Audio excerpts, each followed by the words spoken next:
안녕하세요. 혹시 들리실까요?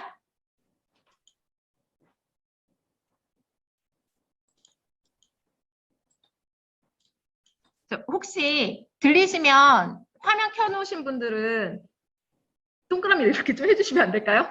안 들려가지고. 네, 감사합니다. 화면도 보이시죠? 화면도 보이실까요? 감사합니다. 화면 켜놓으신 분은 죄송한데 제가 이렇게 질문하면 좀 대표로 이렇게 동그라미 좀 해주세요. 제가 피드백이 잘 안 들려가지고. 네. 그리고 어차피 제가 수업을 하니까 마스크를 좀 벗고 그 목소리가 좀 잘 선명하게 들리게 하겠습니다. 일단은 들어가기 전에 제 소개부터 먼저 할게요. 안녕하세요. 영양표시 작성 실습을 강의하게 된 심혜정입니다. 저는 식품학으로 박사학위를 받았고요.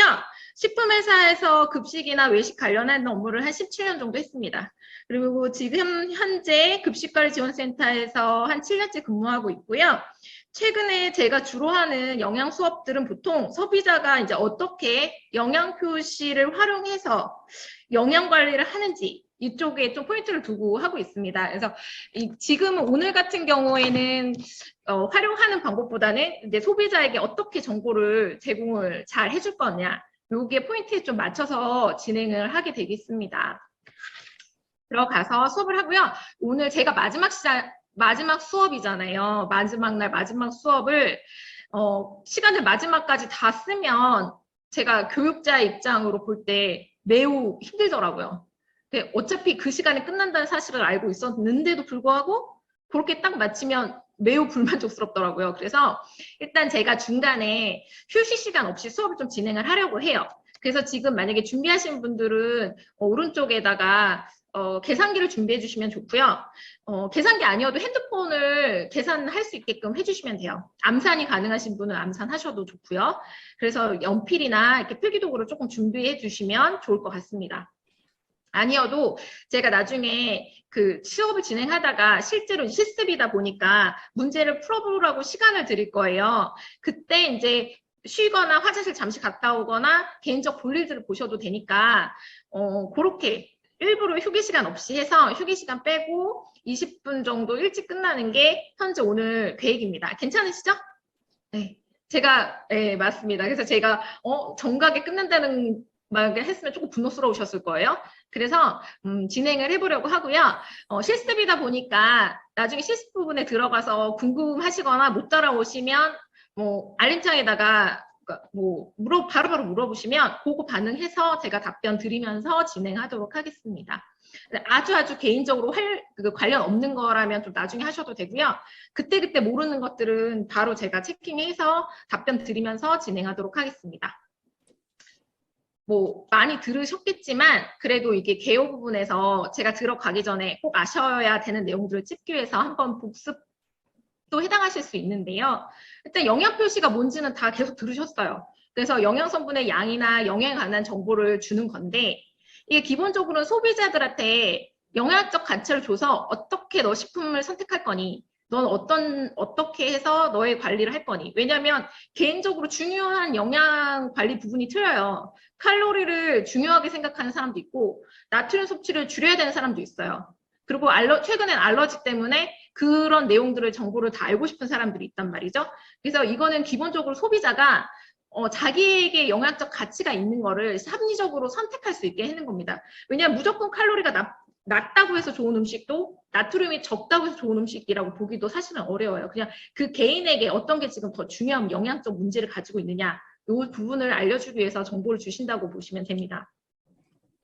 그래서 이제 저울질을 하는 거죠, 소비자가. 그래서 이제 소비자의 이제 알 권리를 어떻게 전달해 줄 거냐, 이게 문제예요. 그러니까 이 업체에서 제공하신 분들은 소비자가 정보를 정확하게 전달해 주는 게 목적인 거죠. 그래서 소비자가 알아서 나한테 필요한 정보를 보고 합리적 판단을 해서 내가 어떤 영향을 할 거니, 이런 중요한 부분이 있고, 또 하나는 이게 과거에는 그게 뭘로 만들어졌는지도 알고 일반적으로 그게 열량이 높다거나 나트륨이 높다는 걸 알고 있을 거란 전자에서 하시는데, 최근에는 이게 세계화가 됐잖아요, 식품도. 그러다 보니 꼭 그걸 모두 알고 있는 사람만 먹는다고 보기는 좀 어려워요. 그래서 산업식품이 국제화를 되면서 이게 국제적으로 다 통용되는 열량적 가치 이런 것들을 모든 나라에서 궁금해하는 것, 영양적 관심이 있는 것 이런 것들도 같이 포함돼서 관리되게 됩니다. 그러니까 결국에는 식품 산업이 국제화되면서 그 국제 규격도 어느 정도 맞춰간다고 보시면 되겠습니다. 자, 이 기준으로 해서 하고요. 결국에는 영양적 어떤 문제들이 생기냐면 과거에 그냥 자연적으로 식품을 그냥 섭취할 때는 어떤 게 과섭취되거나 하는 문제들은 거의 없었어요. 근데 보면 최근에 가공식품이 되죠. 다 가공하다 보면 결국에는 거대 영양소만 남는 경우가 많아요. 탄수화물, 지방, 단백질. 그러다 보니 이 열량들을 얼마나 내가 섭취했는지, 네가 과섭취되지 않게 조절해. 이 과섭취를 하게 했을 때 만성질환으로 넘어가니까 건강관리를 하기 위해서 이제 제도를 하게 된 겁니다. 그래서 결국에는 이 거대 영양소를 사람들이 얼마나 관리해서 먹게 하느냐. 이게 영양학적으로 큰 관심사가 되었다고 보시면 되겠습니다. 특히나 이제 코로나 이후에요. 뭐 그 전에는 안 그랬던 것처럼 말을 하면 좀 아니긴 하지만 급격하게 배달실도 늘고요. 움직이는 양이 현저하게 줄면서 결국엔 비만이라는 거는 먹은 양보다 움직이는 양이 적었을 때 생기는 거잖아요. 그래서 코로나19 이후에 성발을 보면 비만율이 확 현저하게 올라간 거 보실 수 있습니다. 보면 이제 뭐 남자 같은 경우에는 이전에 41.8% 유병률이 48%까지 올라가고요. 여자들 같은 경우에는 25%에 해당하던 게 27.7%까지 이렇게 올라간 것들을 보실 수 있습니다. 솔직히 아이들은 더해요. 아동 같은 경우에는 더하다고 보시면 됩니다. 성인들 뭐 움직임은 덜했다 치더라도.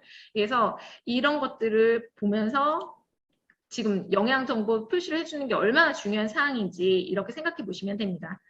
그래서 앞전부터 계속 수업을 들으셨으니까 다 알겠지만 그래도 계속 말로 했던 것보다 보면은 더 좋으시니까요.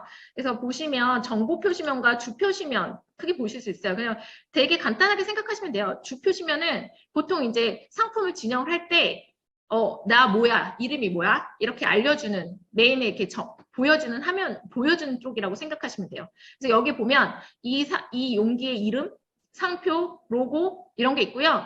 여기에 이제 주 표시면에도 영양 표시가 가능하기도 해요. 영양 표시가 되게 강조되는 거 있잖아. 내가 되게 칼로리 낮은 거라든가 자랑하고 싶은 거 있잖아요. 그런 것들은 특히나 이 앞쪽에 칼로리를 적고 있습니다. 그리고 어느 정도 이제 정보를 제공해서 빨리 식품을 선택할 수 있도록 이 앞쪽에 칼로리 정도는 적어주고 있습니다. 그래서 보시고 이 앞에 이제 괄호로 해서 내용량에 해당하는 열량은 표시해주고 있습니다. 이렇게 보시면 이 제품이 뭔지를 알려주는 부분이고요. 정보 표시면을 보시면 여기에 모든 게 있는 거예요. 제조원이라든가 유통기한, 원재료명 함량, 이 제품에 해당하는 정보들을 다 제공합니다. 주로 여기에 영양성분이 표시되는 일이 많습니다. 그래서 보시면 되고요. 그래서 이제 주 표시면과 정보 표시면 앞뒤로 표시되기도 하고요. 이렇게 뒷면, 앞면을 보는데 뭐 특이사항은 제가 아까 말씀드렸듯이 떡이 400g 들어있다. 이런 중량 같은 것과 전체 칼로리들은 표시되게 된다는 거죠. 그리고 이렇게 식품의 사진을 할 때는 이게 예시 사진이라는 거, 조리예라는 거를 표시해 주게 되어 있습니다. 그러니까 생각해 보시면 이게 이런 생각을 하게 되는 거예요. 사람들은 이 떡볶이를 조리한 상태가 아니라 이렇게 들어있나 보다. 그러니까 조리한 건데 저건. 그래서 조리 예시 사진일 때는 조리예라고 써주어야 합니다. 그래서 이게 이제 특이한 사항이라고 보시면 되고요. 그러니까 소비자들은 그렇게 받아들인다고 생각하시면 돼요. 설마 이걸 그렇게 받아들이겠어? 하는데 소비자는 그렇게 인지한다는 거죠. 그러니까 그런 것들을 정보로 알고 계시면 되고 이렇게 보시면 정보 표시면에 제품명이라든지 유통기한, 내용량 그리고 뭐 용기 재질이라든가 풍무법, 그다음 알레르기, 영양성분이 있습니다. 특히나 최근에는 알레르기를 가지고 있는 경우들이 되게 많아요.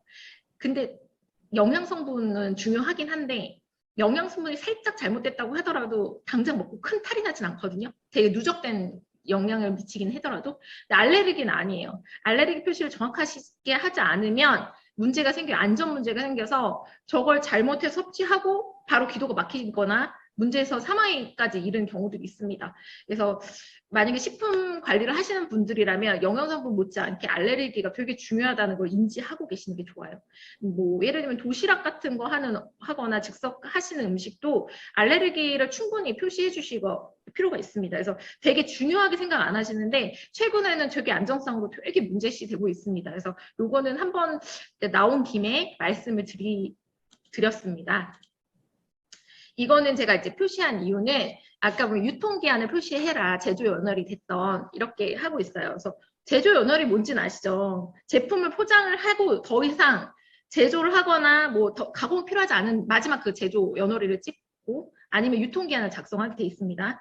이거 유통기한 언제까지 보관할 수 있다. 어쨌든 소비자에게 판매할 수 있다는 게 유통기한이고요. 또 하나 이제 표시되는 거는 품질 유지기한 이렇게 세 가지를 구분해서 이제 사용하게 되어 있는데 이 즉석 도시락이거든요. 그러니까 그 편의점에서 파는 도시락인데 이런 경우에는 제조 연월과 유통기한을 동시에 표시하게 되어 있습니다. 이유는 생각을 해보시면 당연해요. 왜냐하면 제조 연월일을 딱 적어요. 그러니까 유통기한만 적으면 된다고 생각을 하시잖아요. 근데 문제는 도시락 같은 건 식중독 위험이 커요. 보관을 어떻게 했느냐에 따라서. 예를 들면 냉장으로 그대로 보관한 거는 유통기한까지 안전할 수 있지만 저걸 사서 그냥 실온을 방치했다던가 아 이걸 싸가지고 어디 가서 먹어야지 하고 나서 이제 뭐 더운 곳에서 열 많은 곳에서 가지고 계시다가 드시게 되면 유통기한하고 상관없이 식중독이 일어나거든요. 근데 사람들이 유통기한 안 지났으니까 문제가 없는 거 아니냐 이렇게 말을 하는데 그렇지 않다는 거예요. 그래서 소비자에게 하나의 정보를 더 줍니다. 이거 제조한 거 한 지 언제 된 거야? 그러니까 네가 판단해. 네가 봤을 때 이게 제조한 지 꽤 됐고 유통기한이 지나지 않았지만 냄새가 살짝 나는 것 같거나 아니 먹었을 때 이상한 것 같다. 그러면 먹지 말아야 된다는 정보를 하나 더 주는 거죠. 그래서 이렇게 식중독의 위험이 있는 것은 두 가지를 다 표시해서 소비자가 안전하게 식사를 먹을 수 있도록 그렇게 한다는 거를 하나 더 알아두실 필요가 있어요. 그래서 예를 들면 그냥 도시락을 판매하시는 분들 같은 경우에도 유통기한 언제 제조했는지 이렇게 적기도 하시지만 그런 정보도 주셔야 돼요. 이거 바로 먹어. 이런 말들 많이 써요. 여기 보면 밑에 구입 후 즉시 드세요. 너 유통기한하고 상관없이 네가 구입하면 바로 먹어야 돼. 이 얘기를 하는 거예요. 왜냐하면 너 가지고 있다가 보관 방법이 잘못돼서 식중독이 나면 내 책임은 아니거든. 이 정보를 주게 되는 겁니다. 그래서 만약에 이제 식품회사에 있다고 생각을 하시면 그렇게 생각하셔야 돼요. 법적인 것도 물론 생각하셔야 되는데 소비자가 이걸 어떻게 받아들일 건지를 생각하셔야 됩니다. 왜냐하면 있는 그대로예요. 그래서 저기에 만약에 구입 후 즉시 드세요라는 말을 쓰지 않으면 유통기한이 넘지 않은 상태에서 먹었을 때 식중독 사고가 나면 누구 책임이겠어요? 예, 제품을 판매한 사람의 책임입니다. 그렇게 하니 여기에 대해 저걸 빨간색으로 쓰는 이유가 저기 딱 보시면 되는 거예요. 그래서 만약에 제품을 판매하신다고 하면 소비자가 내 맘 같지 않다라는 거를 아셔야 돼요. 그래서 충분히 많은 정보들을 주시는 것이 좋습니다. 그래서 요 얘기를 하고요. 자, 그 다음에 네, 그래서 이제 보시면 영양 정보는 내내 들으셨죠. 이 항목들을 표시해야 됩니다. 총 내용량, 나트륨, 탄수화물, 당류, 지방, 트랜스지방, 포화지방, 콜레스테롤, 단백질 이렇게 표시를 하는데 그 전에 그 옛날 자료들 보면 이게 탄수화물부터 시작되는 것도 있어요. 그럼 되게 오래됐다고 생각하시면 돼요. 맨 처음에는 거대 영양소부터 중요하다고 생각을 했어요. 누구나 이제 탄수화물부터 생각을 하잖아요. 열량에 해당하는 것부터. 근데 지나고 나니까 그거보다는 과섭취하고 있는 거. 그 영양에 지금 문제가 되는 거 순으로 위로 올리는 거예요. 그래서 보시다 보면 나트륨이 제일 먼저 올라가 있고요.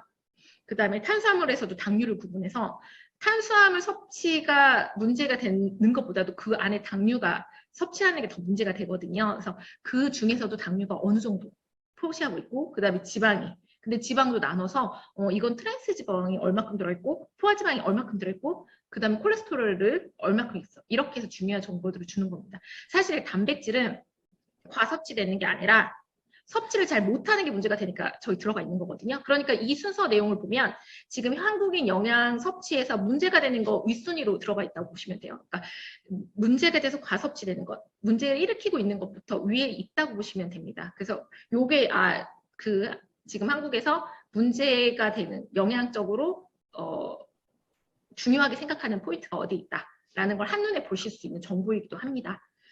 그래서 보시면 되고요. 그래서 이제 표시 대상 식품들은 쭉 들으셨잖아요. 그래서 레토르트 식품이 있고, 뭐 과자류, 빙가류, 코코아, 잼류, 식용유, 면류 뭐 이런 게 있는데 레토르트 식품 뭔지 아시죠? 조리한 여러 가지 그 식품 일종을 주머니 같은 데 놓고서 밀봉해가지고 고열 살균을 한 것입니다. 근데 여기서 보면 축산물 제외라고 되어 있어요. 그래서 가만히 생각을 해보시는 거예요. 도대체 영양성분 표시 대상 식품은 어떤 것들일까? 이렇게 생각해 보시면 측정이 가능한 거여야 돼요. 그러니까 예를 들면 어떤 과자에는 단백질이 3g이 언제는 3g이고 언제는 10g이라고 하면 영양 정보의 단백질 적는 게 아무 의미가 없죠. 어쩔 때 3g이고 어쩔 때 10g인데 내가 5g 평균치를 적을 거야 아니면 10g 가장 많은 걸 적을 거야. 그럼 다 거짓말이잖아요. 그래서 축산물 같은 거는 부위가 어느 부위로 주느냐에 따라서 이 레트로 식품 만들 때 어느 부위가 많이 들어갔느냐에 따라서 단백질 함량이라든지 그 밖에 비타민 함량 같은 게 전부 다 틀린 거예요. 그러니까 가치가 없는 거예요. 이 정보를 주는 가치가 없는 거예요. 그러니까 축산물은 제외된 거예요. 그래서 보시면 이게 영양학적으로 항상 일률적이고 소비자에게 식품학적인 영양학적 가치가 있는 정보야? 이걸 먼저 따져보게 되는 거죠. 근데 보시면 이제 예를 들면 뭐 코코아 가구분이나 초콜릿류 같은 것들을 읽어보면 당류가 천차만별로 차이가 많이 나요. 어떤 것들은 당류가 되게 적게 들어있고 카카오 함량이 많으면 어떤 거는 당이 다고 그래서 이런 정보들을 줄 수 있는 것들은 적게 되어 있는 겁니다. 그래서 예를 들면 볶음 커피하고 인스턴트 커피 같은 경우에는 이제 표시 대상에서 제외예요. 여기서 보시면 8번에 음료는 넣어야 돼. 근데 다류 중에 침출차, 고용차와 커피류 중 볶음 커피 및 인스턴트 커피는 제외야. 왜냐하면 이거는 다 커피만 들었는데 구성 성분이 그냥 커피야. 근데 여기에 뭐가 들었는지 영양성분을 주는 게 무슨 정보의 가치가 있겠어요. 그러니까 제외인 겁니다. 그래서 보시면 이게 영양적으로 가치가 있어? 사람들에게 정보 제공에 가치가 있어? 이걸 따져보게 됩니다. 근데 이제 문제는 이제 맨 처음에는 17종 115개 정도 품목이었단 말이에요. 근데 김치 같은 거 이제 확대되잖아요. 세당되지 않았던 것들인데 점점 만들어 먹는 게 아니라 사 먹게 되는 거예요. 그러니까 예전에 이제 장류라든가 여기서 보면 한식 매주 같은 것들은 제외야. 왜냐하면 어떤 매주에 어떻게 제조했느냐에 따라서 매번 달라지는 거를 할 수 없으니까 제외인데 옛날에 집에서 만들어 먹던 김치류를 굳이 쓰지 않았단 말이에요. 하거나 사 먹더라도 매출량이 얼마 안 돼. 제품 판매량이 얼마 안 되던 걸 굳이 쓸 필요는 없었는데 점점 더 많이 사 먹고 매출액이 많아지는 거예요. 그러니까 이런 것 같은 경우에 이제 시행규칙들이 전부 다 포함되면서 더 그 항목들, 표시해야 되는 영양적 항목들이 더 늘어나게 됐습니다. 그래서 올해부터 되게 확대돼서 늘어났죠. 그러다 보니 29종 61개 품목이 늘어나서 총 46종 182개 품목이 되었습니다. 근데 아셔야 되는 건 이렇게 182개 품목을 외우실 필요는 없어요. 왜냐하면 계속 늘어나요. 품목의 종류가 다양화되고 더 세분화되면 더 늘어날 수 있어요. 그래서 그 법규에 해당하는 건 뭘 아셔야 되면 항상 찾아보셔야 된다는 거예요. 자고 일어나서 어제 알았던 정보가 오늘도 맞는 정보이지 않을 때가 많아요. 그래서 법에 관련된 것들은 해당할 때 항상 체킹하셔야 돼요. 내가 쓰는 게 지금 쓰기 전에 이게 맞는지 이제 나중에 또 바뀔 건 없는지 그것들을 찾아보신 다음에 결정을 하시는 게 좋습니다. 그래서 내게 해당되지 않아 나는 이렇게 계속 생각할 게 아니라 한 번 더 확인하고 이건 해당되는지 안 되는지 확인하시고 그러니까 법규를 항상 찾아보시고 내 건 해당되는지 안 되는지를 1번으로 생각을 하셔야 됩니다. 그래서 이건 꼭 주의사항으로 꼭 체킹해 보시라고 말씀드리고 싶습니다. 그래서 이제 관련 용어를 하나씩 정리를 하고 들어가겠습니다. 보시면 총 내용량이란 말이 있고요. 표시 영양성분 함량이 있습니다. 그러면 여기 보시면 1일 영양성분 기준치 단위와 동일하게 표시해야 돼요. 1일 영양성분 기준치라는 게 있고 여기에 단위와 동일한 걸 사용하시게 됩니다. 근데 이 1일 영양성분 기준치는 뒤에서 다시 표를 보여드릴게요. 그러니까 그게 있다고 생각하시고 그 단위에 맞춰서 써야 된다고 생각하시면 됩니다. 그러니까 예를 들면 그 나트륨은 단위가 1일 영양성분 기준치의 단위가 미리그램이에요. 근데 내 맘대로 g으로 쓰시면 안 된다는 거예요.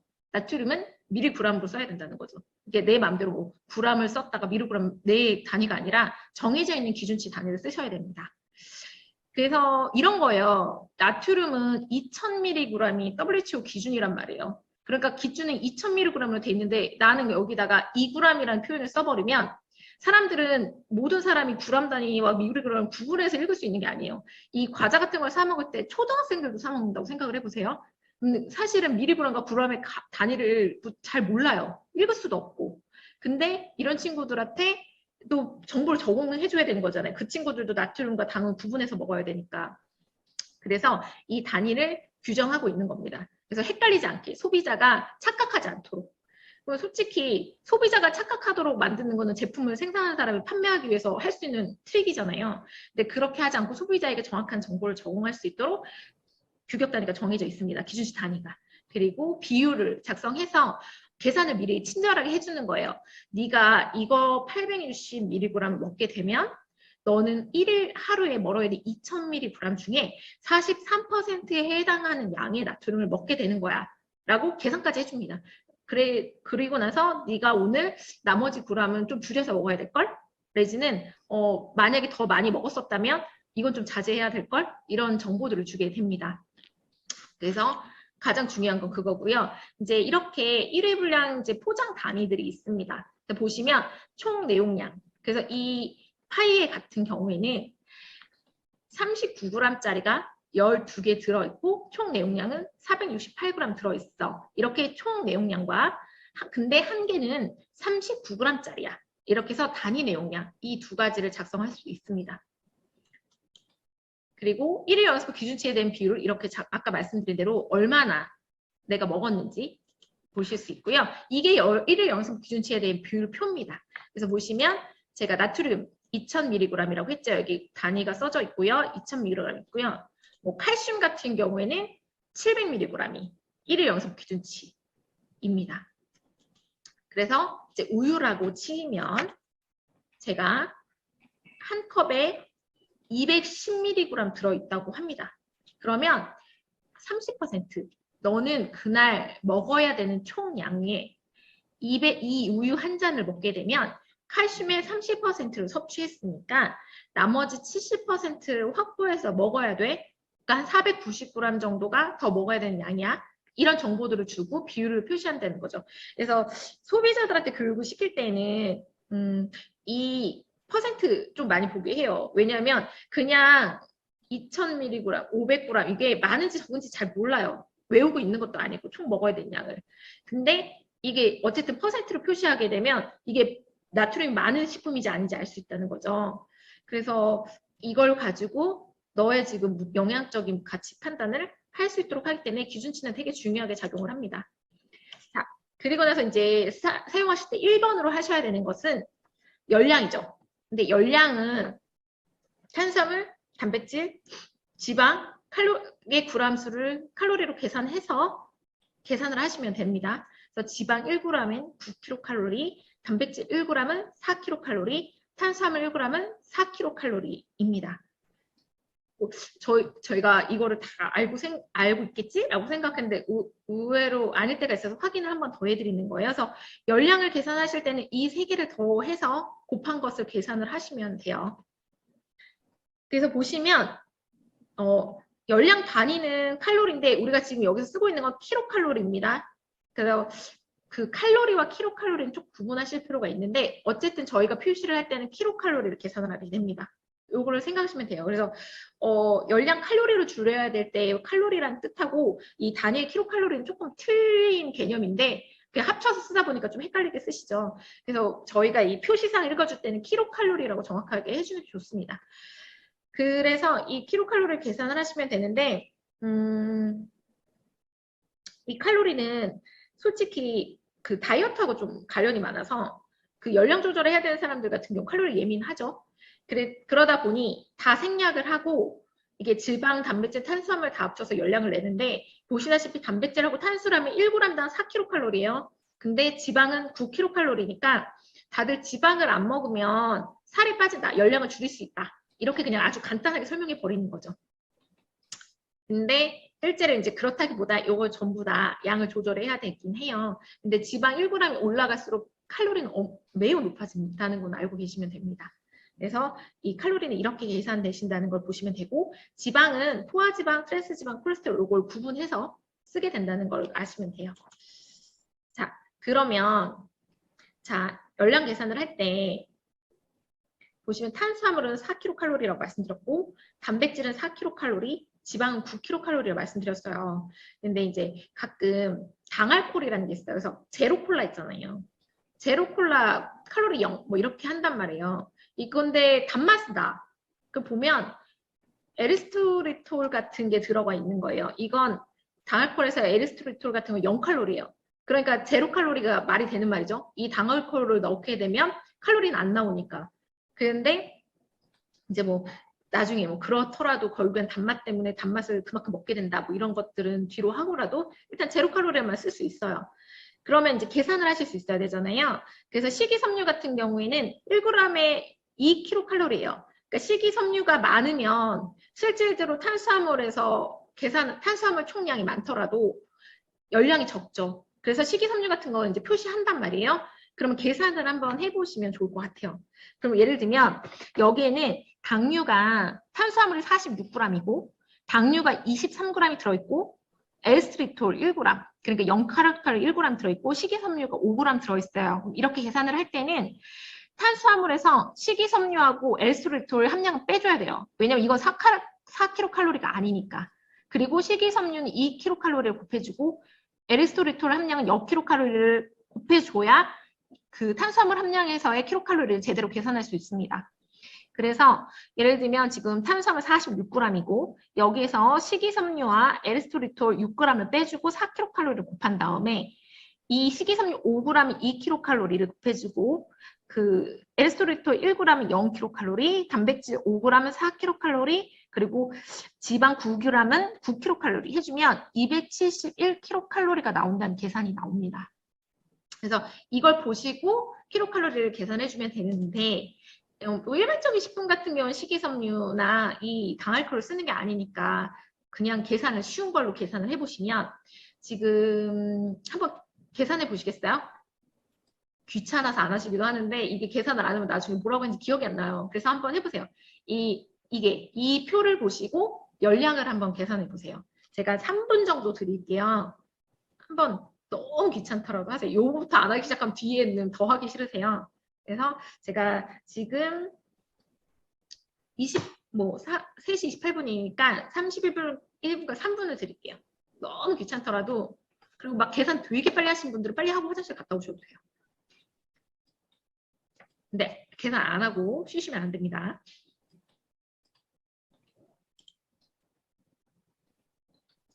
자, 할까요?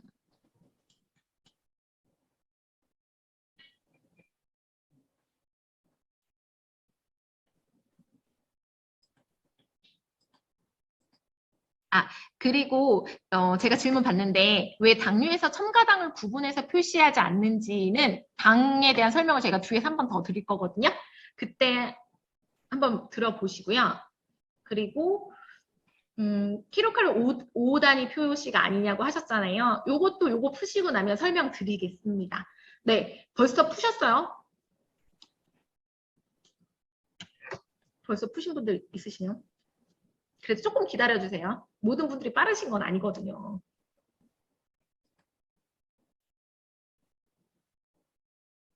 네.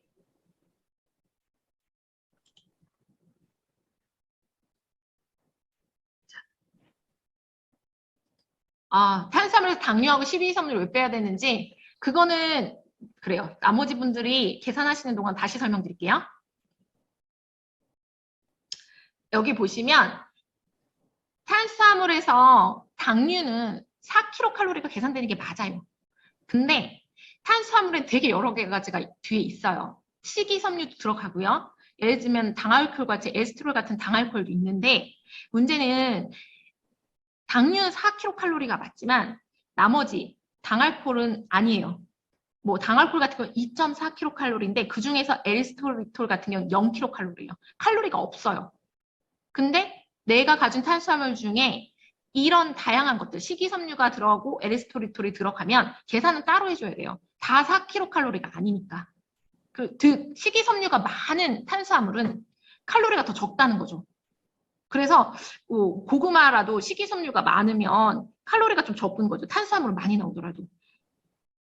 그렇기 때문에 빼줍니다. 그래서 보시면 식이섬유는 2kcal예요. 그래서 칼로리가 틀리기 때문에 여기선 빼주고 이 칼로리는 다시 틀린 그 칼로리대로 곱해주시는 거예요.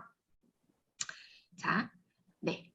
좀 안 되지만 거의 다 답을 주셨으니까 이렇게 계산을 해보시면 계산을 해볼까요? 탄수화물은 19g이고 4kcal 곱하고요.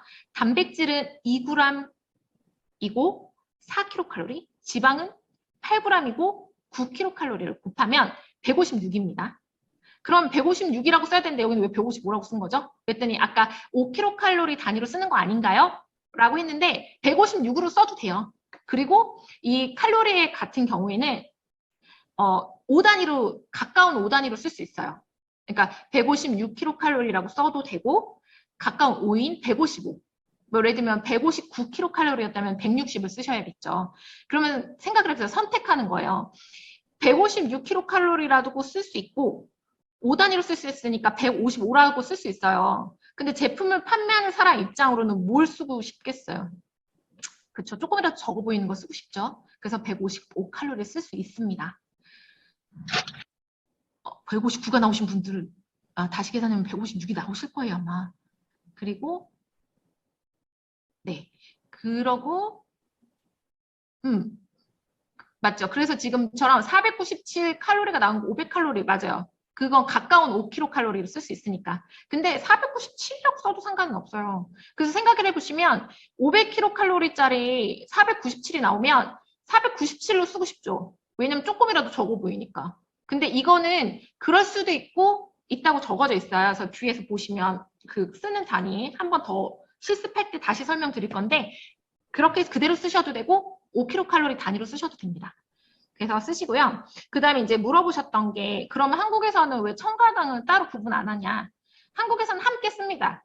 원래 그러니까 총 당류라 하면 첨가당 그리고 원래 가지고 있었던 당을 합친 건데 한국에서는 총 당류를 써요. 그러니까 첨가하지 않아도 이미 가지고 있는 당의 양도 써줍니다.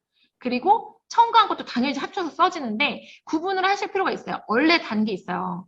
예를 들면 복숭아 같은 경우에 원래 달잖아요.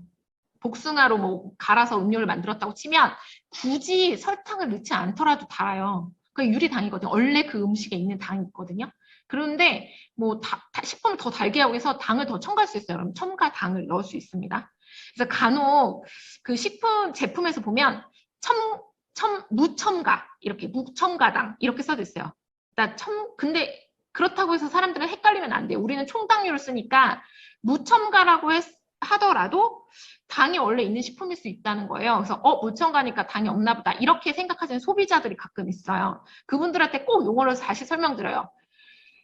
첨가당은 추가로 더 첨가하는 걸 말을 하는 거다. 그래서 식품에 따라서 첨가하기도 하고 아니기도 하고. 그러니까 그런데 우리가 지금 당 쓰고 있는 건 원래 당에다가 첨가단 것까지 다 합쳐서 씁니다. 근데 간혹 이제 원래 단식품이지만 나는 첨가하진 않았어 할 때 무첨가라고 쓰기도 하죠. 첨가 안 한 건 사실이니까. 근데 이제 그런 광고성의 문구는 조심하라고 소비자에게 말하기는 합니다. 근데 이제 제품을 판매하는 사람은 사실 쓰고 싶죠. 그래서 요걸 생각하시면 되는데 한국에서 일단은 총 당류를 줄이겠다. 이 의지가 더 강한 거예요. 근데 가치가 아마 그게 맞을 거예요. 왜냐하면 예를 들면 과일 자체도 전차 단맛을 좋아하다 보니까 애초에 나올 때부터 당도가 높아져요. 그것 자체를 다 줄이고 싶은 거기 때문에 당을 한국에서는 총당류를 씁니다. 근데 만약에 너무 단 걸 이제 이 정도까지는 사실 우리나라가 다른 외국, 미국에 비해서 그렇게 달게 먹진 않아요. 근데 첨가당이라도 줄여야겠다. 목표가. 우리나라는 당류가 나트륨보다 사실 더 심하지 않거든요. 아이들 같은 경우는 당류가 좀 심하긴 하지만 단 음식을 안 먹는 기준으로 영향하게 되면 근데 그 한국에서는 이런 거예요. 그 정도까지 문제가 안 된 거야. 근데 어느 나라에서는 원래 단 거는 간두고라도 첨가 양이라도 줄여야겠다. 그래서 어떤 식품들이 있다면 그 식품들 중에 첨가한 게 적은 식품을 선택해야 하겠다. 이렇게 제품이 당을 첨가하는 걸 줄여보고자 하는 게 영향적인 목표가 된다면 그럴 땐 첨가당을 따로 써주게 되죠. 이거는 그 나라의 영향적인 그 제도, 영향적으로 어떻게 할 건지 그 사업하고도 영양적 사업하고도 관련된 거니까 요거는 그 정도로 심각하진 않으니까 총당뇨를 줄여보자라는 게 이제 한국에서는 가지고 있는 관점이라고 보시면 됩니다. 그래서 굳이 첨가당을 표시하지 않습니다. 그래서 이제 당뇨라고 하면 교육할 때 이런 문제가 돼요. 저 딸기우유인데 칼로리가 더 낮아요. 그러면 딸기우유 먹어도 되는 거 아니에요? 라고 말을 합니다. 그럴 때 이제 말을 하죠. 근데 잘 봐야 합니다. 당류가 흰우유는 10g이 들어있고, 예를 들면 이거 원래 우유에 당을 첨가하지 않아도 유당이 있어요. 그래서 당 자체가 있습니다. 식품에. 그리고 이거 같은 경우는 첨가당이 들어갔겠죠. 그러면 20g 있어요. 근데 문제는 여기서는 그러니까 저지방이기 때문에 이게 일반 우유에 8g 있는 거를 줄여서 3g으로 얘네들은 만들었기 때문에 아까 지방 1g에 9kcal이잖아요. 당 함량을 높여도 전체 칼로리는 낮아지는 거예요. 그러니까 그냥 칼로리만 보게 되면 이 저지방 우유가 딸기 향이 들어갔으면 더 좋은 것 같은 거예요. 근데 너의 관점이 당이냐 아니냐 이렇게 물어보는 거예요. 그럴 때 이제 보면 이건 당이 훨씬 더 많이 들어있던 거죠. 그러면 이제 어떤 친구들은 그런 얘기를 하죠. 지방이 적게 들으면 좋은 거 아니에요? 근데 유지방으로 지방을 튀긴 지방이 아니잖아요. 그래서 예를 들면 트랜스 지방 같은 게 문제가 되지 않는 거예요. 근데 그럴 때는 또 괜찮다라고 말하니까 헷갈리기 시작합니다. 그래서 중요하게 말해요. 너가 지금 중요한 건 당이냐 아니면 전체 칼로리를 줄이는 거냐. 이렇게 해서 선택을 해야 되나. 어떤 게 맞다고 말해줄 수는 없다. 그러면 아이들한테는 흰우유 자체를 먹으라고 많이 하고요. 성인들한테는 흰우유 자체를 섭취하기 힘들면 칼슘 섭취를 위해서 그래더라도 그 지방을 좀 낮춘 딸기우유라도 먹는 게 낫지 않느냐 이런 식으로 교육을 하게 되는 거죠. 그러니까 결국에는 소비자의 목으로 남는 겁니다. 나이는 정보를 최대한 줘요. 근데 여기에는 이제 숨겨진 부분들도 있죠. 업체들이. 근데 최대한 너의 니즈에 맞는 것으로 골라라. 이렇게 해서 정보를 주게 됩니다. 그래서 소비자는 이걸 보고 판단하는 거예요. 가치 판단을 하고 이제 선택하게 됩니다. 그러니까 뭐가 옳고 뭐가 좋다라고 말을 할 수는 없어요. 그렇지만 너한테 지금 중요한 문제는 뭐야? 이렇게 합니다. 그래서 저당 사업을 할 때는 당을 주로 보라고 말을 하고요. 비만 때문에 칼로리를 조절해야 되는 사람한테는 이 칼로리를 주로 보라고 하겠죠. 이걸 보고서 이제 결정을 하게 됩니다. 그리고 트랜스 지방 같은 경우에는요. 트랜스 구조를 한 개 이상 가지고 있는 경우에 이제 트랜스 지방이라고 하는데 트랜스 지방은 가지고 있지 않아야 하는 거예요. 기본적으로는. 이 트랜스 지방이 많으면 그 심혈계 지방 발병률이 높아집니다. 그래서 이제 뭐 그 나가린 생성 과정에서 많이 나온다고 해가지고 옛날에 문제가 됐던 거죠. 근데 그 세계보건기구에서는 트랜스 지방을 전체 에너지 섭취량의 1% 미만. 그러니까 하루에 2000킬로칼로리를 섭취할 경우 트랜스 지방은 2.2g 미만으로 섭취해라고 권고하고 있습니다. 그러니까 안 먹으면 좋은 거예요, 이거는. 그래서 0이면 좋아요. 그래서 이건 기준치가 없어요. 얼마 이상 먹으면 얼마 이상이 몇 퍼센트 섭취했다 얘기 없어요. 왜냐면 0인 게 제일 좋고 네가 아무리 먹더라도 하루 섭취량 1%, 그러니까 전체 열량의 1%는 먹으면 안 돼. 이렇게 하고 있는 거기 때문에 0이면 좋은 거거든요. 그래서 이건 기준치가 없어요. 그거 꼭 주의를 하셔야 됩니다. 그래서 뭐 덴마크 정부 같은 경우는 2% 정도로 뭐 이렇게 하고 있고요. 기본적으로 어린이 식품에는 0으로 쓰게 되어 있습니다. 어떤 유럽 지방 같은 경우에는 어린이 식품의 트랜스 지방은 없어야 한다는 기준이 있기도 합니다. 그래서 이 부분을 잘 보시면 돼서 트랜스 지방은 0으로 표시되는 게 가장 좋습니다. 그래서 어린이들 식품에는 우리나라도 마찬가지예요. 거의 대부분 트랜스 지방이 없는 과자들이 많아요. 과자도 자세히 보면 의외로 아이들이 먹는 거 같은 경우는 트랜스 지방 0으로 표시되어 있는 것들이 많습니다. 그래서 그 아이들 교육시킬 때는 트랜스 지방 없는 것으로 먹게끔 그렇게 교육을 시키기도 합니다. 그래서 보시면 되고요. 영양성분 강조 표시는 이제 강조하고자 하는 거. 아까 보시면 저지방을 보통 우유에서는 많이 강조하고요. 고칼슘 많이 강조합니다. 그래서 요거는 뒤에 실습 과정에서 다시 말씀드릴 건데 기준치가 있어요. 내가 생각할 때 저지방인데 그래서 막 적을 수 있는 게 아닙니다. 그래서 요건 주의하시고요. 뭐 행정처분은 앞전에서도 계속 들으셨으니까 있다라고만 하고 넘어가도록 하겠습니다. 그래서 두 번째 수업으로 넘어가겠습니다. 바로 넘어갈게요.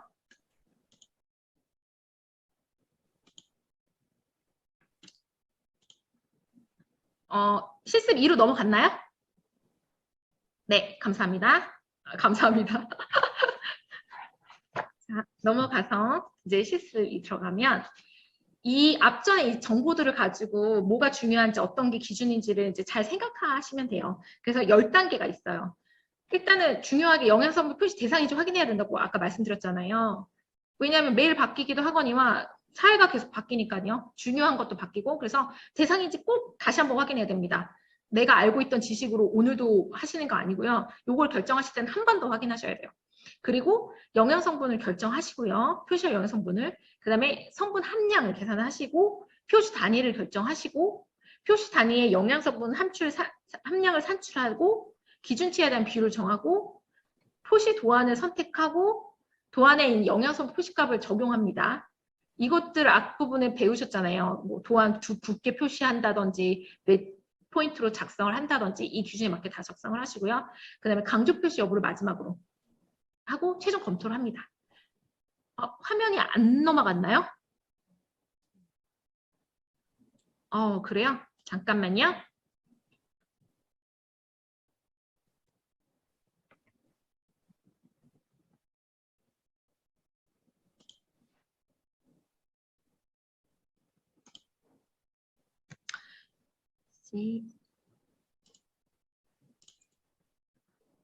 넘어갔나요? 네, 감사합니다. 네, 감사합니다. 자, 네, 그렇게 해서 10가지가 있습니다. 그리고 아까도 말씀드렸지만 표시 대상인지 확인을 하시는 거죠. 뭐 레토르트 식품인지, 면류인지, 제외 대상은 아닌지 쭉 표시를 봅니다. 그래서 말씀드렸듯이 한식 메주, 이용한 간장 같은 건 제외되고 그 다음에 농산물 가공품류에서 이제 내 거 해당되는 거 시구 가공품 중에서 이제 뭐 햄인지 뭐 이런 것들 그다음 안류 가공품인지 유가공품인지 해서 표시 대상인지 확인을 하세요. 그리고 이렇게 쭉 알겠는데 이 앞에서부터 쭉 해당되는 걸 봤더니 내 식품은 아니야. 규정에 해당되지 않아. 근데 영업자 스스로가 영양 표시를 하기로 결정을 했어요. 여기서부터 중요한 문제입니다. 이렇게 법으로 있는 것만 영양 표시를 해야 된다고 생각하시는 거예요. 근데 아니고 내가 이거 너무 하고 싶은 거야. 영양 표시를. 나는 앞서가는 사람이니까. 그래서 영양 표시 대상이 아님에도 불구하고 내가 했어요. 근데 표시를 하는 순간부터 이건 표시 대상의 법규에 적용을 받아요. 이거 나중에 걸리시면 이거 원래 해당되는 거 아닌데 내가 한 거예요. 그래도 영업자 스스로 표시하기로 결정했으면 법규에 받습니다. 내 마음대로 쓰실 수 없어요. 그거 주의사항 꼭 아셔야 돼요. 그래서 이거 내가 스스로 영양 표시를 하기로 결정했다면 그것도 법규에 정한다고 여기 적혀 있습니다. 너가 스스로 영양 표시를 하려는 식품은 해당되는 항목이야. 표시 대상으로. 이거는 꼭 주의하셔야 돼요. 좋은 의도로 했는데 나중에 발목 잡으실 때도 있습니다. 그래서 그렇게 했다면 내가 하기로 했다면 정확하게 하셔야 됩니다. 그리고 제외되는 식품 있어요. 즉석 판매, 제조, 가공 영업자가 제조, 가공하거나 덜어서 판매하는 식품이 그리고 아니면 나눠서 판매하는 시구가공품 식품, 축산물 및 건강식품의 원료로 사용돼서 그 자체로는 최종 소비자에게 제공되지 않는 축산물 및 건강기능식품 그리고 포장 또는 용기의 주 표시 면적이 30제곱센티미터 이하인 식품 농산물, 임산물, 수산물, 식용, 안료 이렇게 하면 이게 무슨 얘기인지 사실 잘 모르겠는데 이렇게 하는데 예시를 몇 개 할게요. 예를 들면 제가 양갱 뭔지 아시죠? 그래서 캔디류에 45g이라고 딱 적혀져 있는 거예요. 그 캔디류 안료 하나에. 그래서 잘 됐어. 영양성분 표시가 없는데 이거 원래 이 양갱 캔디류는 적혀져 있어야 되잖아요. 이게 보시면 해당되는 식품이에요. 근데 안 되네? 왜 안 했지? 신고해야겠는데? 라고 자세히 보시면 보세요. 면적이 30제곱센티미터 이하예요.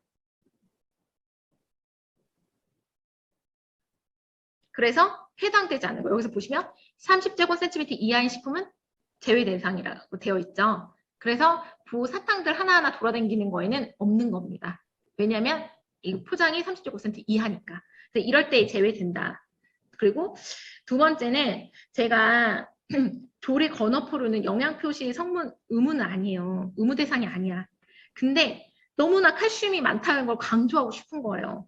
그래서 내가 적용하도록 영양 표시를 하는 거예요. 그래서 난 9가지 나머지는 적고 싶지 않고 그냥 칼슘만 쓰고 싶어. 안 됩니다. 다 적고 칼슘도 적어야 되는 거예요. 무슨 얘기인지 아시겠죠? 네가 적기로 결정한 건 제외식품이 아니에요. 건어프로는 제외식품이지만 적기로 결정한 순간부터 아닌 겁니다.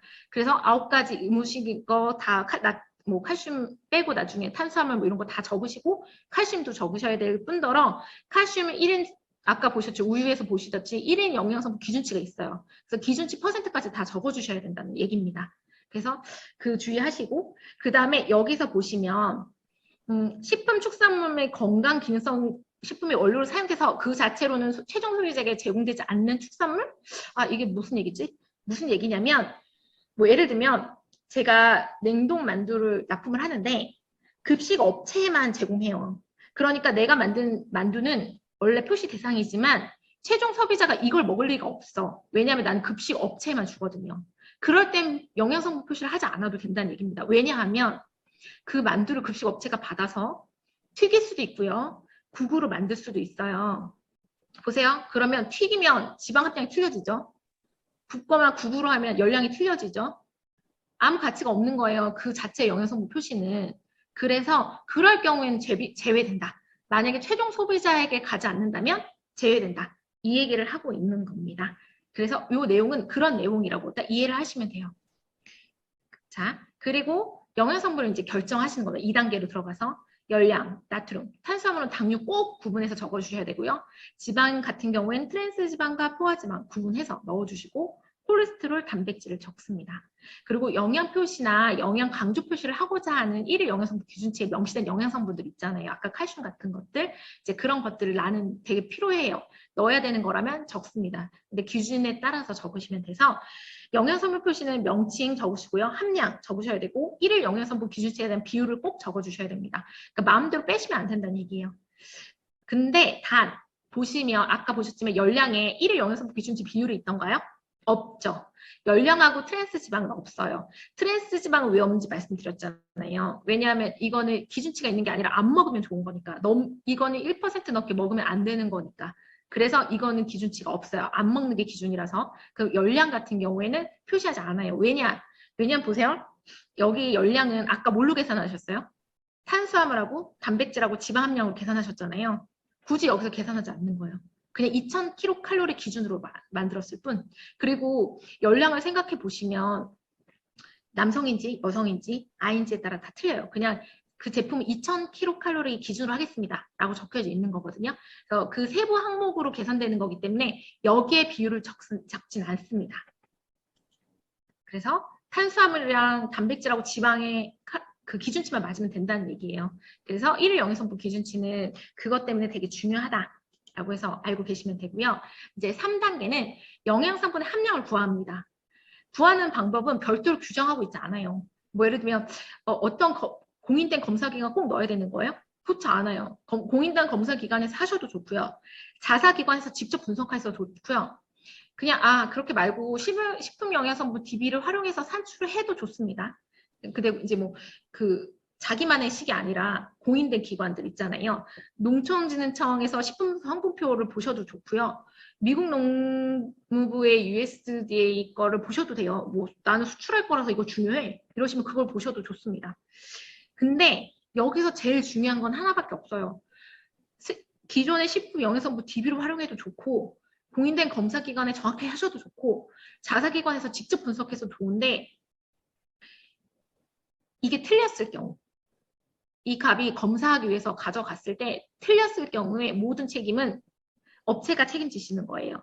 그래서 어떤 분이 나 검사기관에 의뢰해가지고 했는데 틀려서 나 벌칙금을 냈다라고 말씀을 하시는 거예요. 근데 원인이 뭔가 이렇게 물어보시면 되게 여러 가지가 있어요. 그거를 잘못된 샘플을 주셨을 때도 있고요. 가장 많이 하시는 실수는 거기서 나는 200g으로 포장단인데 검사기관은 기본적으로 거의 100g 기준으로 했을 때가 많아요.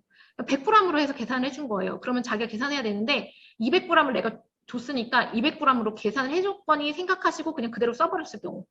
그럼 반밖에 열량이 안 나오잖아요. 이런 경우에 있는데 그럼 화를 내요. 그러면은 그 검사기관이 잘못한 거 아닙니다. 어쨌든 걔네가 검사를 잘못해줬다 할지라도 이걸 표시하게 된 업체가 책임지시는 거예요. 그래서 업체에서 요거를 한 번 더 확인해 보셔야 됩니다. 내가 맞는지. 그래서 만약에 검사기관에서 받으셨다고 하더라도 이제 정확하게 해서 어떤 분들은 DB 활용을 해서 다시 한번 검사하시기도 해요. 뭐 너무 오차 범위가 크면은 샘플이 잘못된 걸 수도 있잖아요. 뭐 사실 제품이 크게 틀려지더라도 범위가 200%씩 막 차이 나진 않을 거니까. 그래서 그런데 이때 생각해 보세요. 식품을 내가 해도 값이 맨날 틀려지는데 하물며 분석 기간이 틀려지거나 DB 분석 활용 산출량이 틀려지면 똑같은 값이 안 나와요. 그러다 보니 허용 측정값의 허용 오차 범위를 인정하게 됩니다. 그래서 열량, 나트륨, 당류, 지방, 트랜스지방, 포화지방, 콜레스테롤 같은 경우에는 실제 측정값의 표시량의 120% 미만까지 허용 오차를 범위를 인정하고요. 탄수화물, 식이섬유, 단백질, 비타민, 무기질 같은 경우에는 표시량의 80% 이상이 허용 오차 범위입니다. 그러면 잘 보세요.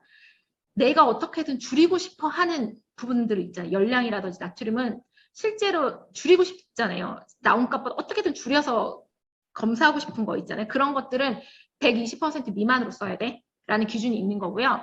어떻게든 좀 많이 쓰고 싶어. 비타민 같은 거, 무기질 이런 거는 좀 많다고 어떻게든 표시됐으면 좋겠어. 이런 것들은 이하까지 떨어지지 말게 해야 돼. 이렇게 계산을 하시면 쉬워요. 사람의 심리를 이용한 거예요.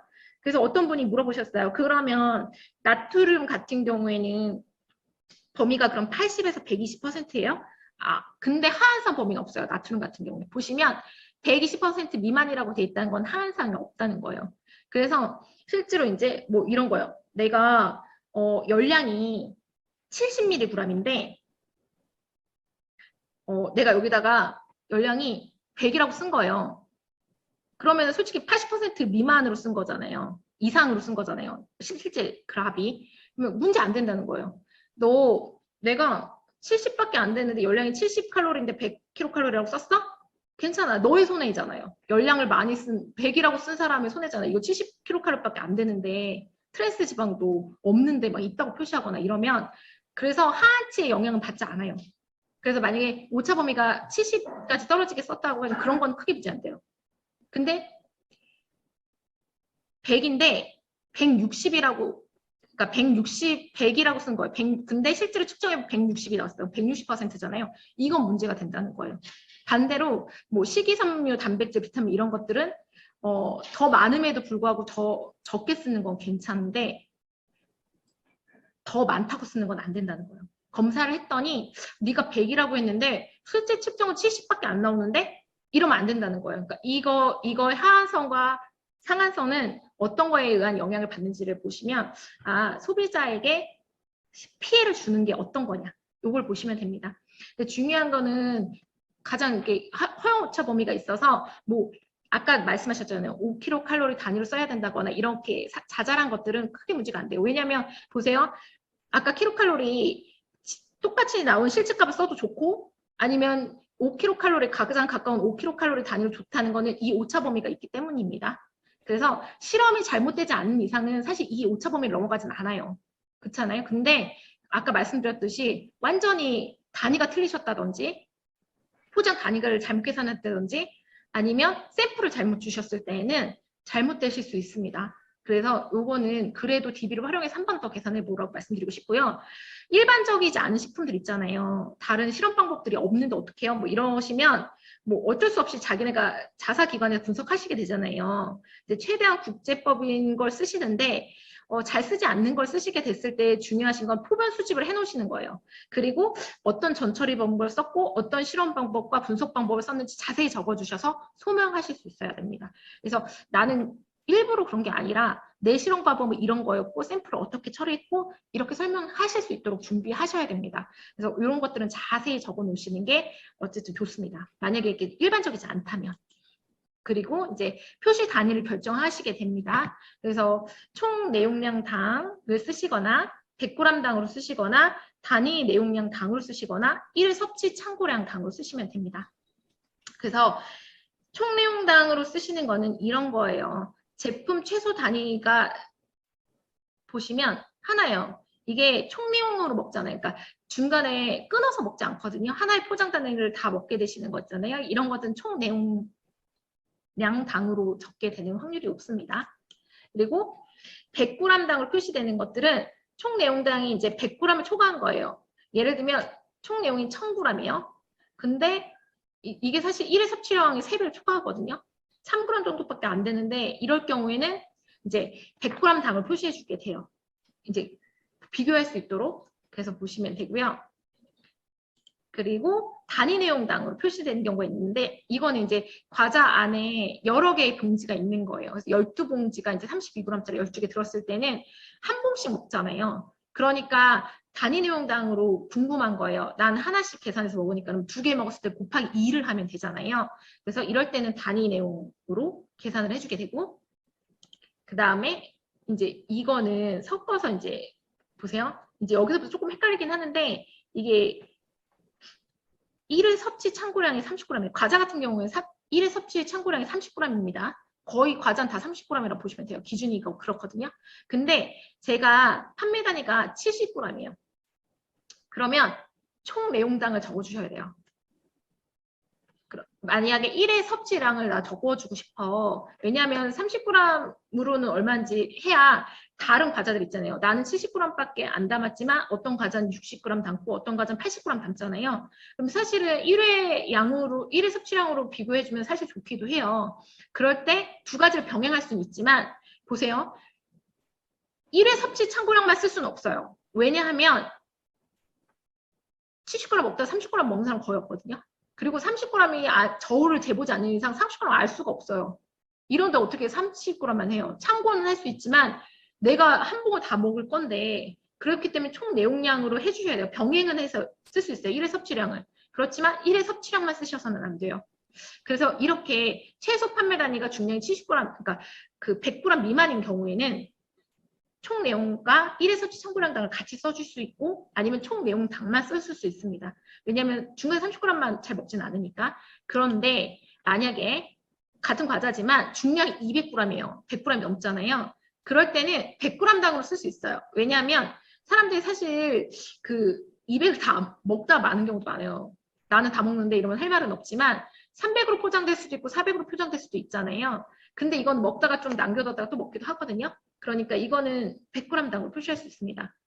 그리고 대부분은 이거 병행해서 사용하시죠. 왜냐면 나는 이게 너무 많은 칼로리를 보여주고 싶지 않아. 이 한 봉을 다 먹지도 않는데 내가 많이 넣어줬다는 이유만으로 그런 오해를 받고 싶지 않아. 하기 때문에 보통 이럴 경우에는 이걸 많이 선택해요. 1회 섭취 참고량과 30g이죠. 그다음 100g당 병행해서 야 100g으로 포장되는 거 쭉 봐봐. 내 거 칼로리 그렇게 높지 않아. 이런 걸 강조하고 싶은 거죠. 그래서 이렇게 쓰실 수 있는 게 4개가 있어요. 총 내용량 당으로만 적으셔도 되고요. 100g 당으로만 적으셔도 돼요. 그리고 1회 섭취 참고량 당과 총 내용 당 병행해도 되고요. 1회 섭취량 당과 100g 당을 병행해도 좋은데 이 4가지 중에 뭘 써요? 하면 4가지 중에 선택해서 나한테 유리한 것을 쓰시면 돼요. 내가 고객에게 어떻게 보여줄 건지 유리한 걸 쓰십니다. 근데 주로는 제가 말씀드렸듯이 이렇게 할 경우에 1회 섭취 참고량당과 100g당 병행한 것들을 많이 선택하십니다.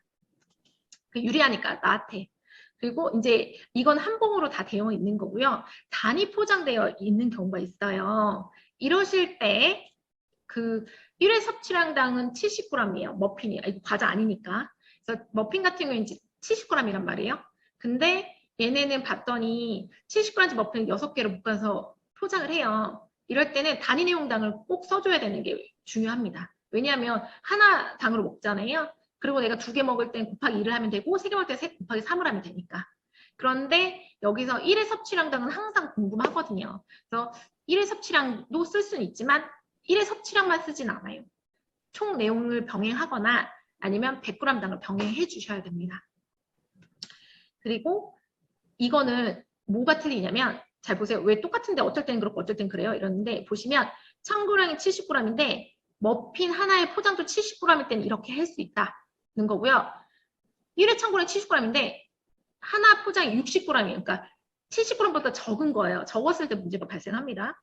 이럴 때는 100g당으로 표시할 수도 있고 총 내용량을 써주는 것이 좋습니다. 총 내용량을 써야 하고요. 그래서 이럴 때에는 단위 내용당만 쓰시는 건 안 돼요. 아까는 선택할 때 단위 내용량만 쓰는 것도 가능했거든요. 같은 70g일 때는. 근데 안 될 때는 단위 내용량만 쓰는 것은 안 돼요. 왜냐하면 1회 섭취 기준량을 알려주어야 하거든요. 그러니까 이럴 때는 1회 섭취 정보량당을 쓰는 일이 많기 때문에 단위 내용량만 쓰진 않아요. 그렇지만 단위 내용량과 총 내용량을 병행해서 쓸 땐 가능해요. 그래서 요것들을 보시고 내가 1회 섭취량은 얼마짜리 식품이고 내가 포장 단위가 얼마나 되는지를 보신 다음에 가장 나한테 유리한 게 뭘까를 보시고 쓰시면 돼요. 꼭 답이 있는 건 아니에요. 안 되는 것만 보시면 되는데 중요한 거는 소비자에게 가능한 한 정보를 주는데 단 나한테도 유리해야 한다는 거죠. 그래서 그걸 기준으로 생각하시면 됩니다. 자, 그리고 나서 결정을 하는데 뭐 포장 사례예요. 그래서 라면 같은 경우에는 면하고 스프 영양성분이 같이 들어가 있고요. 이렇게 한 봉지 120g당 기준치로 해서 봉지당으로 왜냐 하나씩 끓여 먹으니까 이럴 때 이제 단위 내용량 당으로 포장되었다고 보시면 됩니다. 그리고 이럴 때가 있어요. 이게 떡하고 소스를 해서 떡볶이 컵이거든요. 근데 간혹 그냥 요즘에는 떡볶이 떡과 소스를 구분해서 쓰시는 거예요. 왜냐하면 얘는 이런 정보를 주고 싶은 거예요.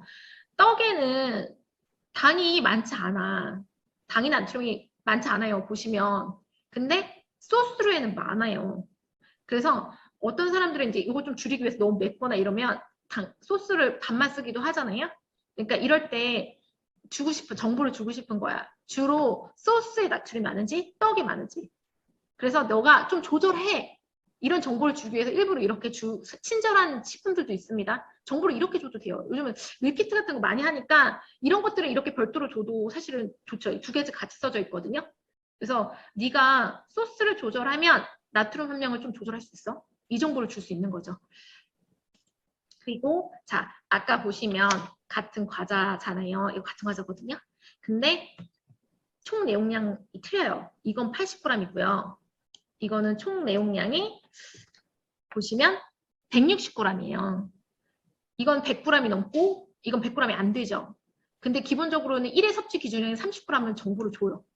왜냐면 이걸로 모든 과자들을 비교할 수 있으니까 내 거는 30g으로 볼 때는 그렇게 많지 않아. 이거 되게 괜찮은 과자거든. 이런 정보를 주고 싶은데 보세요. 100g이 안 될 때는 총 내용량이 나한테 유리해요. 그리고 이건 100g이 안 되기 때문에 100g당으로 쓸 수 없어요. 그래서 이거 다 먹으면 이 정도야. 그런데 160g일 때는요. 총 내용량 써도 되거든요. 근데 160g 총 내용 쓰는 거 나한테 되게 불리해요. 왜냐하면 나는 너 많이 먹으라고 양을 준 건데 그렇게 하면 안 나가잖아요. 그래서 이럴 때는 100g이 넘기 때문에 포장 단위가 100g 기준으로 같이 써주는 일이 많습니다. 그러면 소비자는 이 1회 섭취량 기준으로 보는 게 좋죠. 그렇지만 내용량도 봐야 돼요. 다 먹었을 때. 근데 간혹 이제 이런 착각을 해요. 학생들 특히 학생들을 잘 구분을 못하거든요. 왜냐하면 100g이라는 걸 잘 이해하지 못하고 80g이고 이거 2배나 되는 양인데 나트륨 2배가 아닌 거야. 그리고 나한테 따지는 거예요. 이거 2배인데 양은 2배인데 2배 아니에요? 막 이렇게. 단위를 잘 보라고 총 내용량인지 100g 당인지 잘 보라고 이런 말을 해요. 그래서 소비자들한테는 그걸 주의하라고 말을 하는데 지금처럼 이제 이걸 표시하는 분들은 그걸 이용하죠. 그래서 잘 선택하셔서 어쨌든 서로에게 정보를 주되 유리하게. 그래서 기준치를 보통 이 기준치로 많이 보라고 말을 하고 총 내용량을 꼭 확인하라고 말을 해줍니다. 그래서 요거는 틀리지 않게 써주시면 돼요. 그래서 요런 정보들을 써주시고요. 이렇게 희석 침출하는 같은 경우에는 최종 용량을 만드는데 필요한 용량 있잖아요. 1회 이거는 25ml가 필요해 한 컵에 만들 때 이럴 때는 이 기준으로 해서 열량을 써줄 수 있습니다. 그래서 1회당 네가 써는 이 25ml 기준으로 쓸 수 있고 이거는 1회 섭취량이 3배가 넘으니까 100ml 당으로 쓸 수 있는데 실제 소비자한테는 이 정보가 더 필요하죠. 내가 한 컵을 따라 마셨을 때 몇 칼로리가 되는 거지? 이게 더 소비자한테는 의미 있는 기준이니까 좀 적어주시면 됩니다. 자, 그다음 5단계. 아까 말씀드렸잖아요. 그 업체 직접 하셔도 좋고 공인된 검사하는 곳에다 분석하는 데다가 의뢰해서 검사 성적서를 받았습니다. 그랬더니 얘네는 100g당으로 줬어요. 100g당으로 이제 열량, 탄수화물, 당류, 단백질 이렇게 계산을 해서 줬습니다. 분석 결과가 나왔어요. 그 다음에 문제는 제가 200g짜리라는 거예요. 나는 제품이 200g짜리예요. 근데 100g짜리 받았잖아요. 그럼 계산하셔야 돼요. 자, 제가 2분을 드릴게요. 되게 빨리 할 수 있거든요. 암산도 가능하세요? 2분을 드릴 테니까 계산을 한번 해보세요.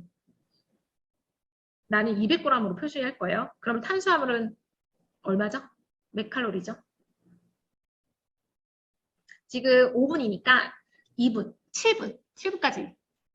그래서 하시는데 너무 하기 싫을 있잖아요. 그러시면 다 못하겠다 나는.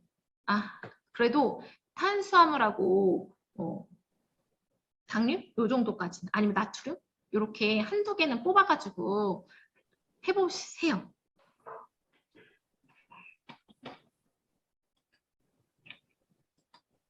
암산 되는 거 아무거나. 그 트랜스지방 0이니까 0 이렇게 하시지 말고 네. 당류가 됐던 탄수화물이 됐던 다 써보세요. 한번 써보시고 다 쓰시면 좋아요.